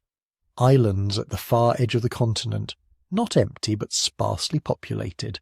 New arrivals from the continent arrive in waves, the first farmers, then steppe influence groups. But each wave is small. Dozens, hundreds, maybe a few thousand people at a time. Once they settle, the sea becomes both a barrier and a filter. Gene flow continues with the mainland, but at a trickle. If by chance some of those early island populations carried particular MC1R variants that increase the likelihood of red hair, and if those families happen to expand, their genes could rise to high frequency not because they were better, but simply because they were there first, in the right place, at the right time. This is the founder effect. You start a new population with a small sample of the original genetic diversity. Whatever random variants the group carries become the baseline for everyone who comes after. If a few of those founders had red hair-associated MC1R variants, those alleles could become common throughout the island even if they were rare on the continent. Then comes genetic drift. In small or relatively isolated populations, chance events matter a lot. Maybe a family with several red-haired children has more surviving offspring during a period of famine. Maybe a local clan with a high frequency of MC1R variants holds power for a few centuries, having more children, more grandchildren. Over time, random fluctuations can push certain alleles to high frequencies, especially when there's no strong selection against them. Northern latitudes, with weak sunlight, actually provide a mild selective advantage to lighter skin, and often indirectly to hair and eye colours that come bundled with lighter pigmentation. That doesn't favour red hair in a direct, targeted way. but it keeps the door open. It lets those variants drift upwards instead of being pushed out. Meanwhile, in southern Europe, the story is different. The Neolithic farmers leaving the warm climates of the Near East brought many light-skinned variants, but the intensity of Mediterranean sun placed limits on how far depigmentation could go without cost. Darker hair and eyes offered protection. Vitamin D could be obtained more easily from sunlight and from diets that included more fish and olive oil. MC1 are mutants that produced extreme red hair, and very low eumelanin may have been less favoured, or simply never reached high frequency due to different founding populations and different drift paths. In Eastern Europe, the strong influence of steppe ancestry mixed with local hunter-gatherer and farmer genes created a different balance again. Lighter hair and eyes became quite common. Blonde and light brown shades are frequent across the Baltic and Slavic regions, but the particular cluster of MC1R variants that produced the classic northwestern European redhead never reached the same frequencies, not because they couldn't, but because of history's dice rolls, who migrated where, who survived, who had children. Modern genetic studies let us see this map in astonishing detail. When researchers sample DNA from thousands of individuals across Europe and look specifically at the MC1R gene, they find a patchwork. Certain loss-of-function variants, mutations that weaken MC1R's ability to make dark eumelanin, are especially common in places like Ireland, Scotland, Wales, and parts of England. Some of these variants, like those often labelled R151C or R160W in scientific literature, reach frequencies there that are rarely seen elsewhere in the world. Move into Scandinavia, and the picture shifts. Red hair-associated MC1R variants are present, but often at lower levels, mixed with a high frequency of variants linked to blonde hair. Go south into France and northern Spain, and you still find MC1R diversity, but red hair becomes more sporadic, an accent rather than a dominant note. Cross the Alps into Italy, or head into Greece and the Balkans, and red hair becomes rarer still, usually appearing in individuals who carry a stronger dose of northern or Celtic-like ancestry somewhere in their family tree. In Eastern Europe, red hair exists, especially in areas where Northwest European or Scandinavian ancestry is mixed in over time. But again, it's scattered, not concentrated. The overall pattern looks like a heat map that glows brightest in the British Isles, northern France, and parts of western Germany, then fades as you move away. But the story doesn't stop with prehistory. After the Bronze Age, Europe doesn't freeze in place. The genetic deck keeps getting reshuffled. Roman expansion pulls people from all over the empire into new regions. Legions recruited in Gaul serve in Britain. Soldiers from Iberia, the Balkans, even North Africa end up on the misty frontiers. Some marry local women. Some leave children who carry a mix of Mediterranean and northern genes. A red-haired child born in a Roman fort on Hadrian's Wall might have had a Gaulish mother and a Syrian father. Hair colour doesn't care about culture, it follows the genes. Later, as the Western Empire crumbles, new groups move in. Anglo-Saxon and related Germanic peoples settle in what is now England, bringing with them more Northern European pigmentation variants. Some of them had light hair, some dark, and a few certainly carried MC1R alleles that, when mixed with the existing British gene pool, would increase the chances of red-haired descendants. Then come the Vikings. From Norway and Denmark, ships sail to the British Isles, Ireland, northern France, even deep into Russia. They raid, trade, and settle. Norsemen take local wives in Dublin, York, the Hebrides, Normandy. Scandinavian DNA, with its own mix of light hair variants and occasional MC1R mutations, spreads into the already diverse genetic fabric of the Isles. Some of those Viking lineages survive to the present day, their descendants still lighting up genetic maps of Britain and Ireland with characteristic signatures. Each of these historical movements doesn't erase the old patterns, it layers on top of them.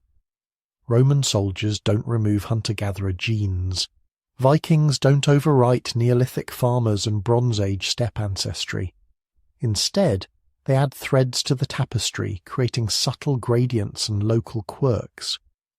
A coastal Irish village with a lot of Norse ancestry might have a slightly different balance of red versus blonde hair than an inland community with older Celtic-like roots, even if both share the same island. Modern genome-wide studies confirm this complex layering. When scientists run principal component analyses of European DNA, they see clusters that roughly correspond to geography, but blurred and connected. Within those clusters, MC1R variants form their own micropatterns, rising to high frequencies in some areas, dipping in others, sometimes reappearing along old migration routes. You can almost trace the path of ancient farmers up the Danube, or follow the echo of seafaring Norse along Atlantic coasts, just by watching where certain hair colour variants peak. None of this means that red hair belongs to one tribe, or that it proves Celtic, Viking, or any other single origin. The reality is more tangled, more interesting. Red hair is the visible outcome of many migrations, many chance events, many ancient survival pressures playing out over tens of thousands of years. It's a signal that your ancestors, at some point, lived far enough north, long enough, and in small enough communities for a handful of MC1R variants to rise from genetic whispers to something you can see in the mirror. When you look at a modern map showing the distribution of red hair across Europe, you're not just seeing colour, you're seeing deep time. You're seeing Mesolithic hunters walking the shores of a post-glacial sea, Anatolian farmers carving fields out of forest, steppe riders crossing rivers with their herds. You're seeing Roman roads, Anglo-Saxon halls, Viking longships. You're seeing isolation and connection, drift and selection, loss and survival. All of that compressed into a single shade of hair. And the story doesn't end with hair alone. The same forces that shaped the red-haired hotspots of Europe also sculpted the skin tones, freckles, and UV sensitivities that often travel with them, traits that tell an even broader story about how our ancestors learned to live under northern skies. By now, it's tempting to think of red hair as just hair, a vivid pigment, a striking colour, a quirk of the MC1R gene sitting quietly in your DNA. But evolution doesn't usually work in isolated beauty choices. It builds packages, linked traits, whole systems that rise and fall together. Red hair is one of those systems. If you could zoom in on the skin of a red-haired, fair-skinned, heavily freckled person, down past the surface, past the tiny hairs and pores, all the way to the pigment cells, you'd see the same story that shaped their ancestors in ancient Europe written in miniature. It all starts with MC1R. On the surface, MC1R is the red hair gene. But that's like saying the sun is a source of daylight. Technically true, but missing the point. MC1R isn't just about hair.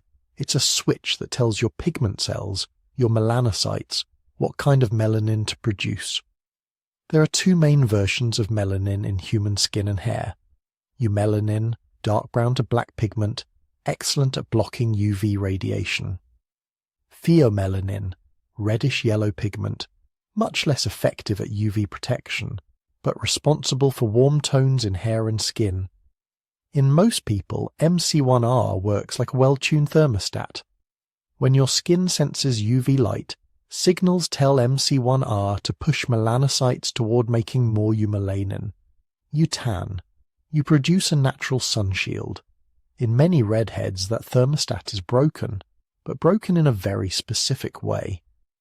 Variants in the MC1R gene make the receptor less responsive or unresponsive.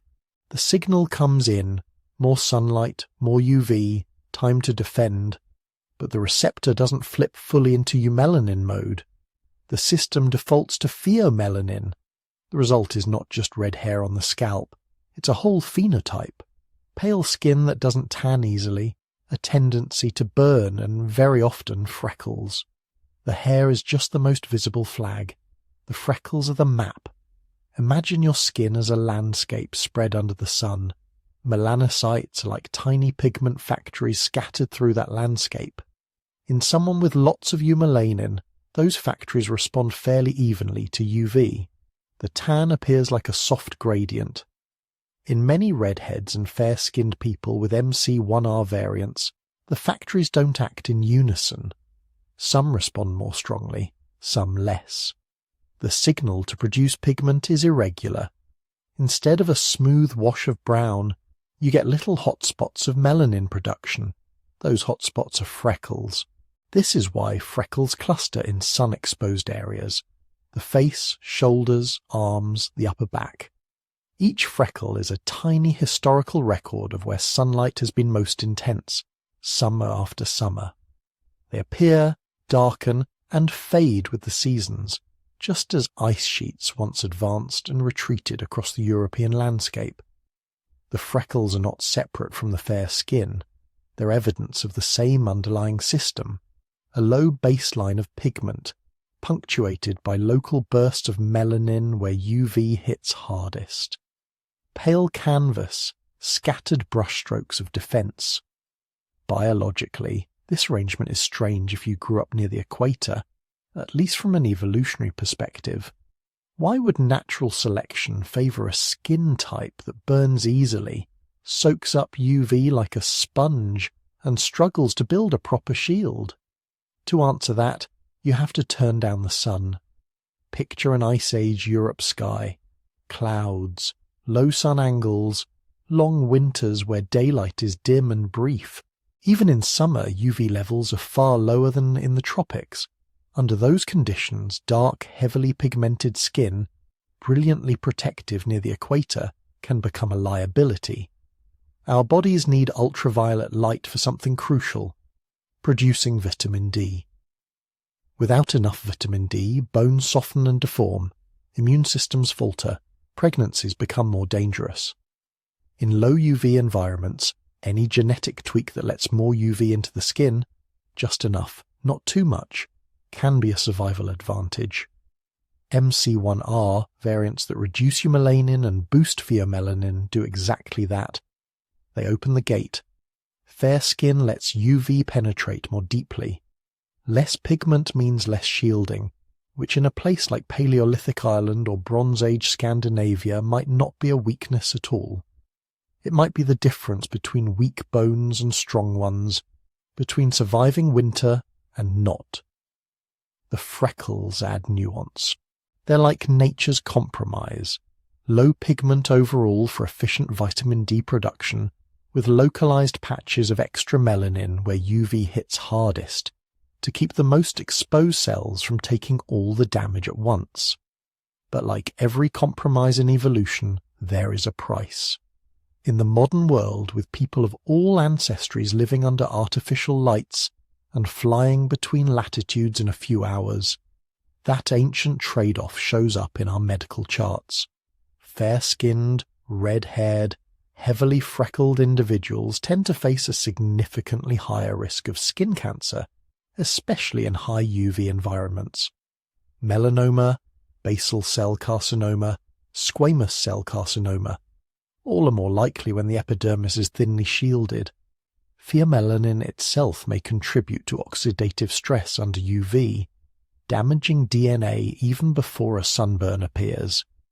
The very same MC1R variants that once may have helped children in northern climates grow strong bones can, under modern sun exposure levels, become dangerous. Yet even here, the story isn't simply one of vulnerability. In low UV regions, northern Europe, cloudy coastal zones, high latitudes, the ability to produce vitamin D efficiently can still matter, especially in times or places without fortified foods or supplements. For much of European history, rickets, bone deformities, and other vitamin D deficiency conditions were common in darker-skinned individuals living far from their ancestral equatorial homes, but far less common in the very pale. The redhead phenotype is a reminder that adaptation is always local and always conditional. What hurts you in Australia today might have helped your great-great-great-grandmother in the Orkney Islands 2,000 years ago. But the MC1R story doesn't stop at skin. If you call up the body's internal logs, look beyond pigment production, you find something unexpected. Pain. Hospitals and anesthesiologists began to notice a curious pattern. On average, natural redheads seem to respond differently to pain and painkillers. In some studies, they reported more sensitivity to certain types of pain, like cold or dental procedures, yet showed altered responses to opioids and local anesthetics. It's not fully understood, and research is ongoing, but MC1R isn't only expressed in skin cells. It shows up in parts of the brain and in tissues involved in pain pathways.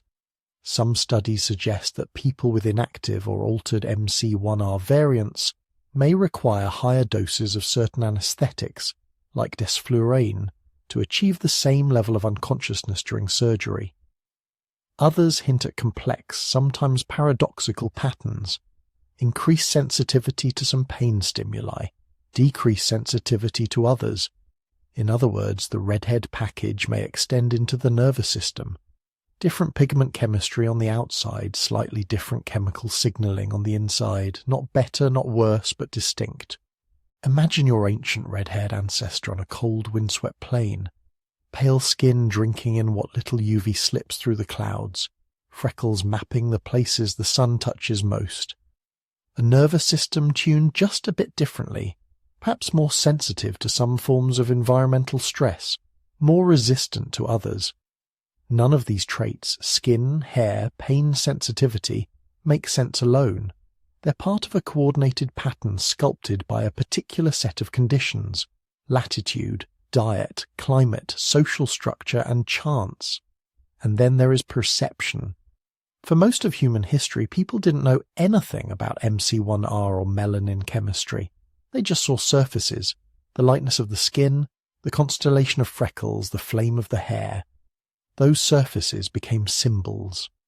In medieval Europe, pale skin was often associated with nobility, not because of genetics, but because staying indoors, away from the sun, was a privilege. Fairness suggested a life untouched by field labour. Freckles could complicate that image. In some times and places, spots were seen as blemishes, something to be hidden under powders and veils. In others, they were youth marks, associated with childhood, summer, and vitality. Red hair, fair skin, and freckles together formed a kind of visual archetype. Sometimes it was romanticized. The ethereal Celtic maiden, the tragic hero, the outsider touched by some otherworldly spark. Sometimes it was demonized. Medieval accusations of witchcraft, early modern stereotypes painting red hair as a sign of temper, untrustworthiness, or wildness. Ancient writers were no more consistent. Roman authors could admire the striking looks of northern barbarians even as they mocked them.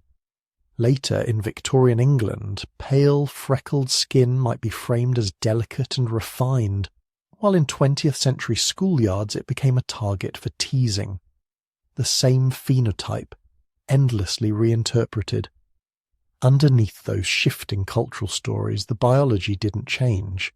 Freckles remained clusters of melanin. Fair skin remained a UV sponge. MC1R continued to mishear its chemical signals in the same way it had for tens of thousands of years. What changed was the meaning we attached to them. From an evolutionary perspective, it's helpful to step back from the judgment and see the whole package as a single, integrated adaptation. MC1R variants tweak melanin production. That changes hair colour, skin tone, and freckling patterns. It also seems to ripple into pain pathways, hormonal signalling, and possibly even immune responses. In an Ice Age or early Holocene European setting, with long winters, low-angle sun, diet sometimes poor in vitamin D, and social groups small enough that any visible trait became a quick badge of kinship and difference. This package would have mattered both biologically and socially. Biologically, by influencing how your body handled sunlight and stress. Socially, by making you immediately recognizable as one of us or one of them, a subtle marker of ancestry, region or clan. When you see a red-headed, freckled face today, on a crowded city street, in a classroom, in the mirror, you're seeing all those layers at once. The ancient climate of Europe, the rise of farming and grain-heavy diets that pushed vitamin D demands higher, the migrations of small founder populations that amplified certain MC1R variants in places like Ireland and Scotland, the whispers of pain receptors and anesthetic responses hidden beneath the skin, the centuries of myths, stereotypes and love stories projected onto a colour, a pattern, a look. None of these traits evolved as isolated quirks. They're chapters of one story, a story where a single gene, nudged by clouds, latitude and chance, reshaped not just hair, but skin, freckles, physiology, and even the way entire civilizations would imagine the people who carried those traits. And that story doesn't end in the past. The same MC1R variants, the same freckles, the same pale canvas that once signalled survival in dim northern winters, now exist in a very different world. One with sunscreen, indoor jobs, airplanes, and artificial UV lamps. Modern medicine turns what was once a raw evolutionary trade-off into a manageable risk. Cultural perceptions shift again, with freckles celebrated in fashion campaigns one decade, digitally airbrushed away the next. Yet the biology is still doing what it has always done, converting sunlight into chemistry, scattering pigment into tiny constellations across the skin, carrying forward an adaptation born under cold, grey skies into a global fluorescent age. Red hair is the flare that catches the eye. Freckles and fair skin are the quiet background, the context, the proof that what you're looking at isn't just a colour, but an entire evolutionary strategy, a full package, forged in ancient Europe, still walking among us, still changing how we see each other and how we see ourselves. Picture this. The ice sheets are gone, the mammoths are gone, the Neanderthals are gone. The world that forged the first red hair has melted into history. But the genes didn't vanish with it. They kept travelling, from campfire to campfire, from village to village, from one uncertain generation to the next. Now the scene shifts forward, brutally fast by evolutionary standards. The stone tools disappear. Bronze flashes, then iron. Forests shrink, cities appear, empires rise and fall, languages are born and die, gods are worshipped and forgotten. And through all of that, the MC1R variants that help create red hair and freckles quietly keep moving through human bloodlines. Tonight, when the sun sets somewhere over Ireland or Scotland or Brittany or Scandinavia, there will be people walking under that sky whose hair still burns copper in the last light of day. Living echoes of Ice Age Europe, checking their phones, paying their bills, scrolling through social media, while carrying genetic adaptations that first spread among hunters staring out across frozen steppe. So where are those genes now, and what happens to them next?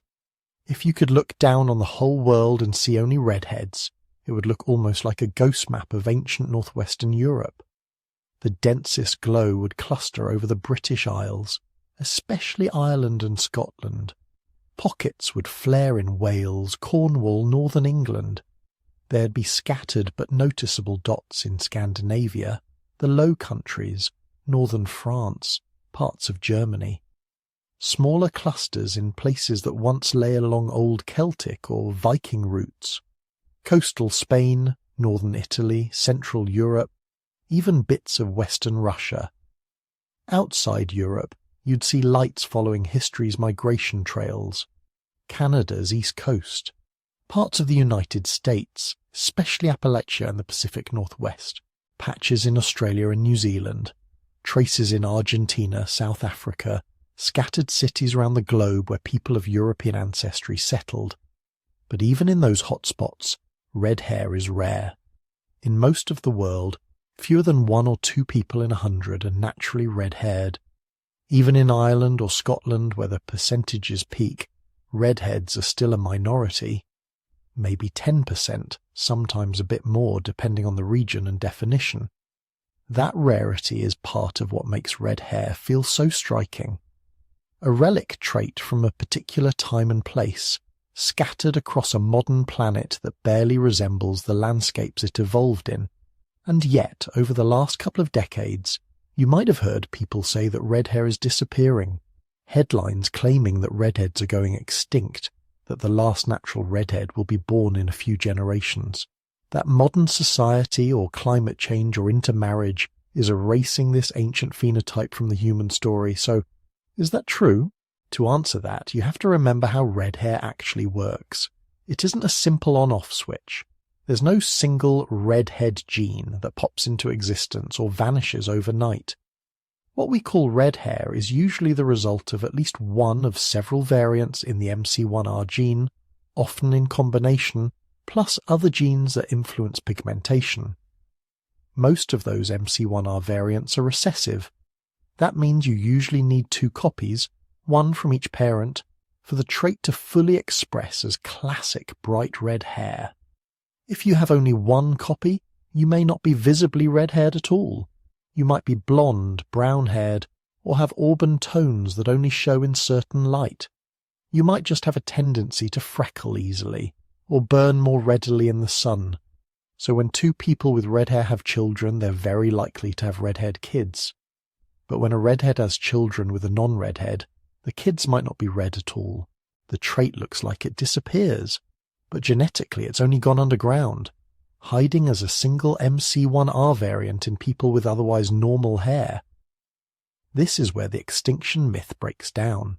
For a trait controlled by recessive variants to truly vanish from a large stable population, the genes themselves have to be weeded out. That requires systematic, intense selection against carriers, people who may not show the trait at all. There's no evidence that this is happening to MC1R in modern human populations. If anything, the opposite is true. In many parts of the world, populations with European ancestry, including those with relatively high frequencies of MC1R variants, have grown and spread more than at any time in history. Global travel and migration blend genes, but they don't delete them. Each new child born with 1 copy of a red hair variant becomes a carrier, a potential link in a chain that might, in some future generation, recombine with another carrier and produce another redhead. When geneticists build models of how these traits spread, they don't see red hair disappearing. What they see is something more subtle.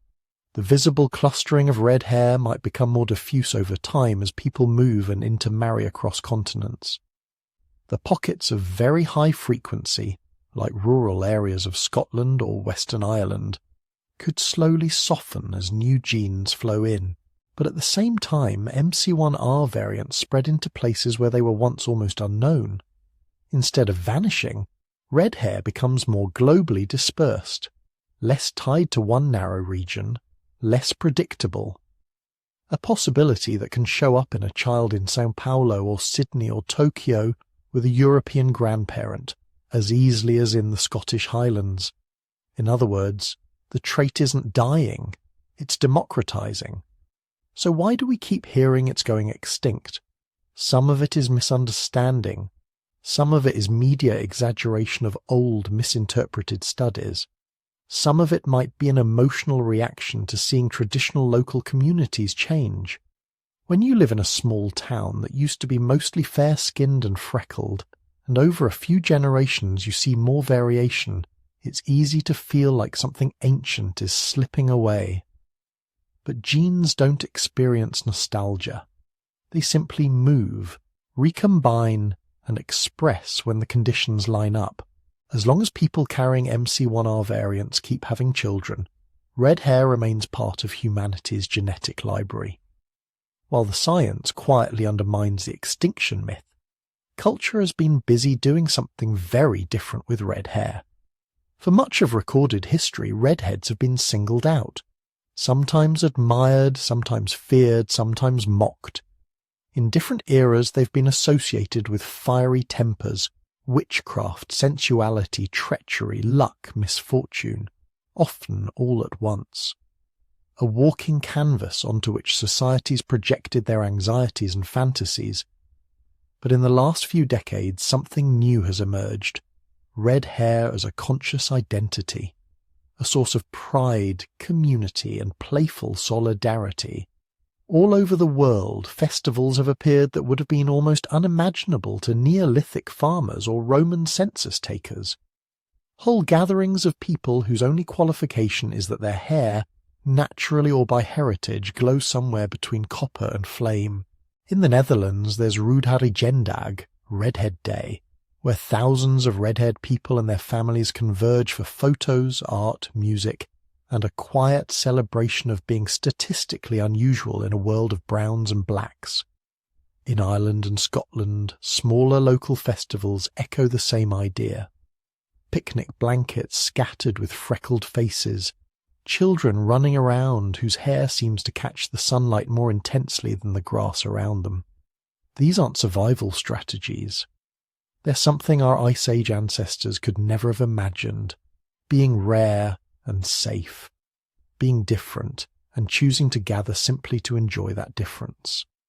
At the same time, media representation has shifted, where older stories often cast redheads as villains, seductresses, or comic relief. More recent decades have given us red-haired heroes, protagonists, complex main characters, animated films, fantasy epics, children's books, video games. They've all added to the slow remodeling of cultural expectations. A child with red hair today grows up in a world saturated with images, where some of the faces that look like theirs belong to wizards, warriors, explorers, scientists, and ordinary people just living their lives. They still may face teasing. Prejudice and stereotypes don't vanish overnight. But the symbolic weight is changing. Being red-haired is no longer just something that happens to you. It can become part of how you choose to see yourself. And under all those surface changes, the deeper story remains the same. Every shade of human hair, from raven black to golden blonde to deep auburn, is a negotiation with the sun, a conversation between DNA and climate and chance. Red hair simply carries that negotiation to an ancient particular conclusion. Maximize vitamin D production in low UV environments, even if it means burning more easily when the sun is strong. When you look at a redhead, you're not just seeing a colour, you're seeing a fossil of adaptation.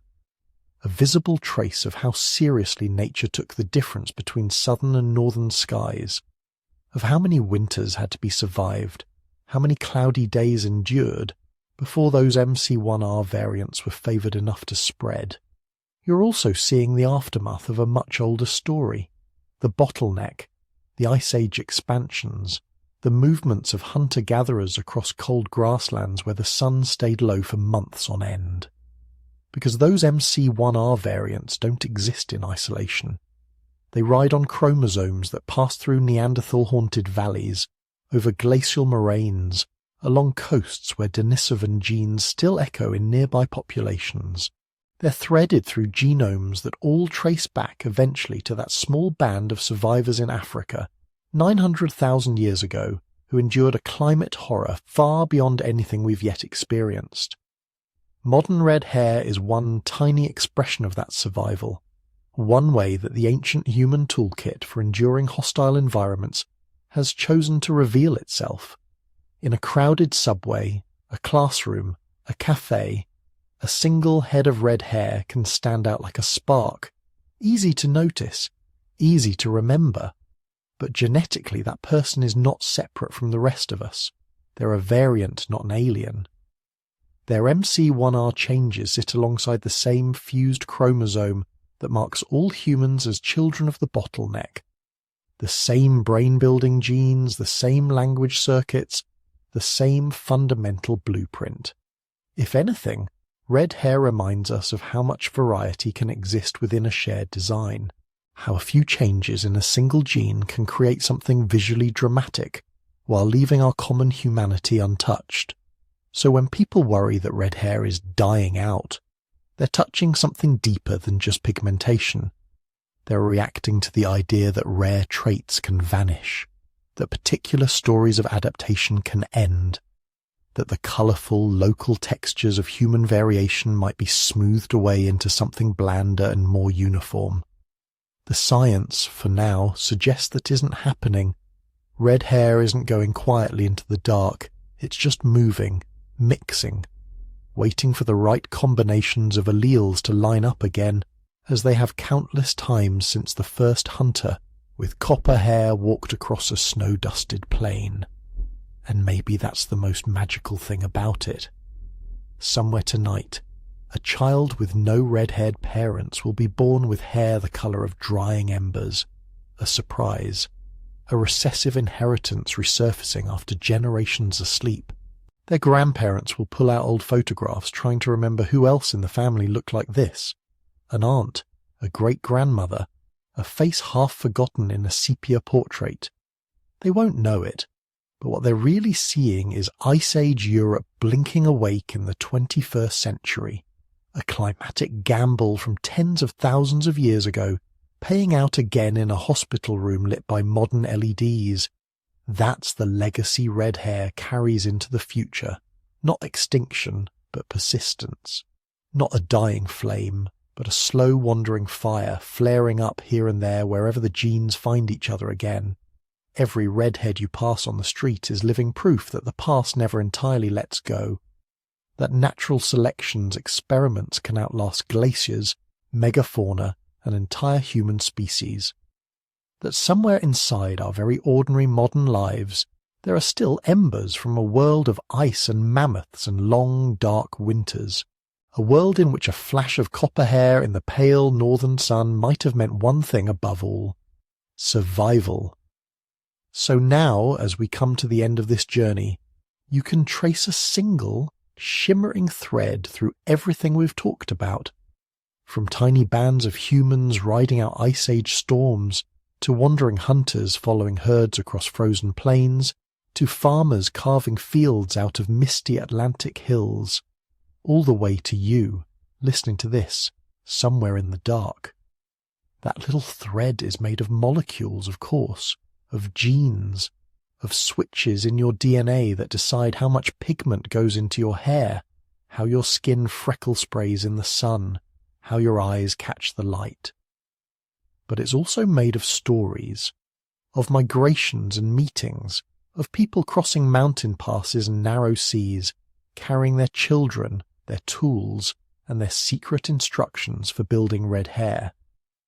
The MC1R gene is just one of those instructions, a tiny stretch of code that, under the right conditions, softens the usual dark pigment and lets copper, amber, and gold come through. It didn't appear in a single person under a single tree with a dramatic drum roll. It spread slowly, trickling through scattered families over tens of thousands of years, selected again and again by pale northern skies and weak winter sunlight and the quiet arithmetic of survival. Every freckle, every flame-coloured curl is a reminder of that long calculation. When you picture a red-haired person now, it's easy to jump straight to modern images. Celtic warriors, medieval kings, maybe a neighbour, a friend, or the face you see in the mirror. But behind those familiar impressions stand older figures we'll never meet. Hunter-gatherers watching the aurora ripple over Ice Age tundra. Neolithic farmers in the chilly rain of early Europe. Bronze Age traders plying misty coasts, their skin pale from long winters, their hair catching stray beams of low northern sun. We can't see their faces clearly. The details are blurred by time. but the genetics tells us enough to know that some of them, scattered through those forgotten populations, would have carried the same variants that light up modern hair in copper and gold. The same variants that dust skin with freckles. The same variants that turned out to be useful under grey skies, where every photon of sunlight mattered. So when you think about red hair, you're not just thinking about a rare colour on a modern map. You're looking at a living fossil of climate pressure, migration routes, and ancient chants. A quiet signature of who lingered in the north, who thrived there, who passed on their genes when others did not. And that, in the end, is part of the wider beauty of human diversity. Every shade of hair and skin, every pattern of freckles or absence of freckles is a different solution that our species found to the same problem: how to stay alive in a world that never stopped changing. Dark hair, light hair, red hair, none of them is better in any timeless sense. They're just different answers, written in different climates, at different moments in deep time. Tonight, you happen to be listening to the chapter written in copper ink. As you drift towards sleep, you might let your mind wander back through that timeline, from the cool coasts of Ireland and Scotland, through Roman streets and steppe camps, back across Europe, back into Ice Age refuges, and further still into the deep past where these genetic pathways first began to diverge. Behind every statistic and every map is a chain of real people, breathing, walking, laughing, staring up at the same sky you know. Their world is gone, but their hair colour, their freckles, their hidden genetic experiments are still here, still glowing faintly in the present. The fire never really went out. It just moved into new bodies, new families, new stories. If you enjoyed drifting through this history with me, and it helped you relax or expanded your sense of where you come from, you're very welcome to gently support the channel. You can tap like if you'd like more people to find this while they're trying to fall asleep. You can subscribe and turn on notifications so you don't miss future journeys into the past. If you feel awake enough, I'd love to hear from you in the comments. Tell me where you're listening from, which country, which city, maybe even which landscape surrounds you. Are you in a northern latitude under the same kind of skies that once favoured red hair? Or someplace very different, far from those ancient European climates? And if you ever want to go a step further in supporting these long, quiet explorations, there's an optional membership here on YouTube. It's completely up to you, no pressure at all. Just another way to help keep these stories flowing if you find them soothing or meaningful. For now, you can let the details fade. Just hold on to this. Somewhere, deep in your cells, is a record of survival. A story older than any kingdom or language. Red hair is only one tiny chapter in that story, but it's a vivid one. A flicker of fire carried through ice and shadow all the way to this moment here with you in the dark.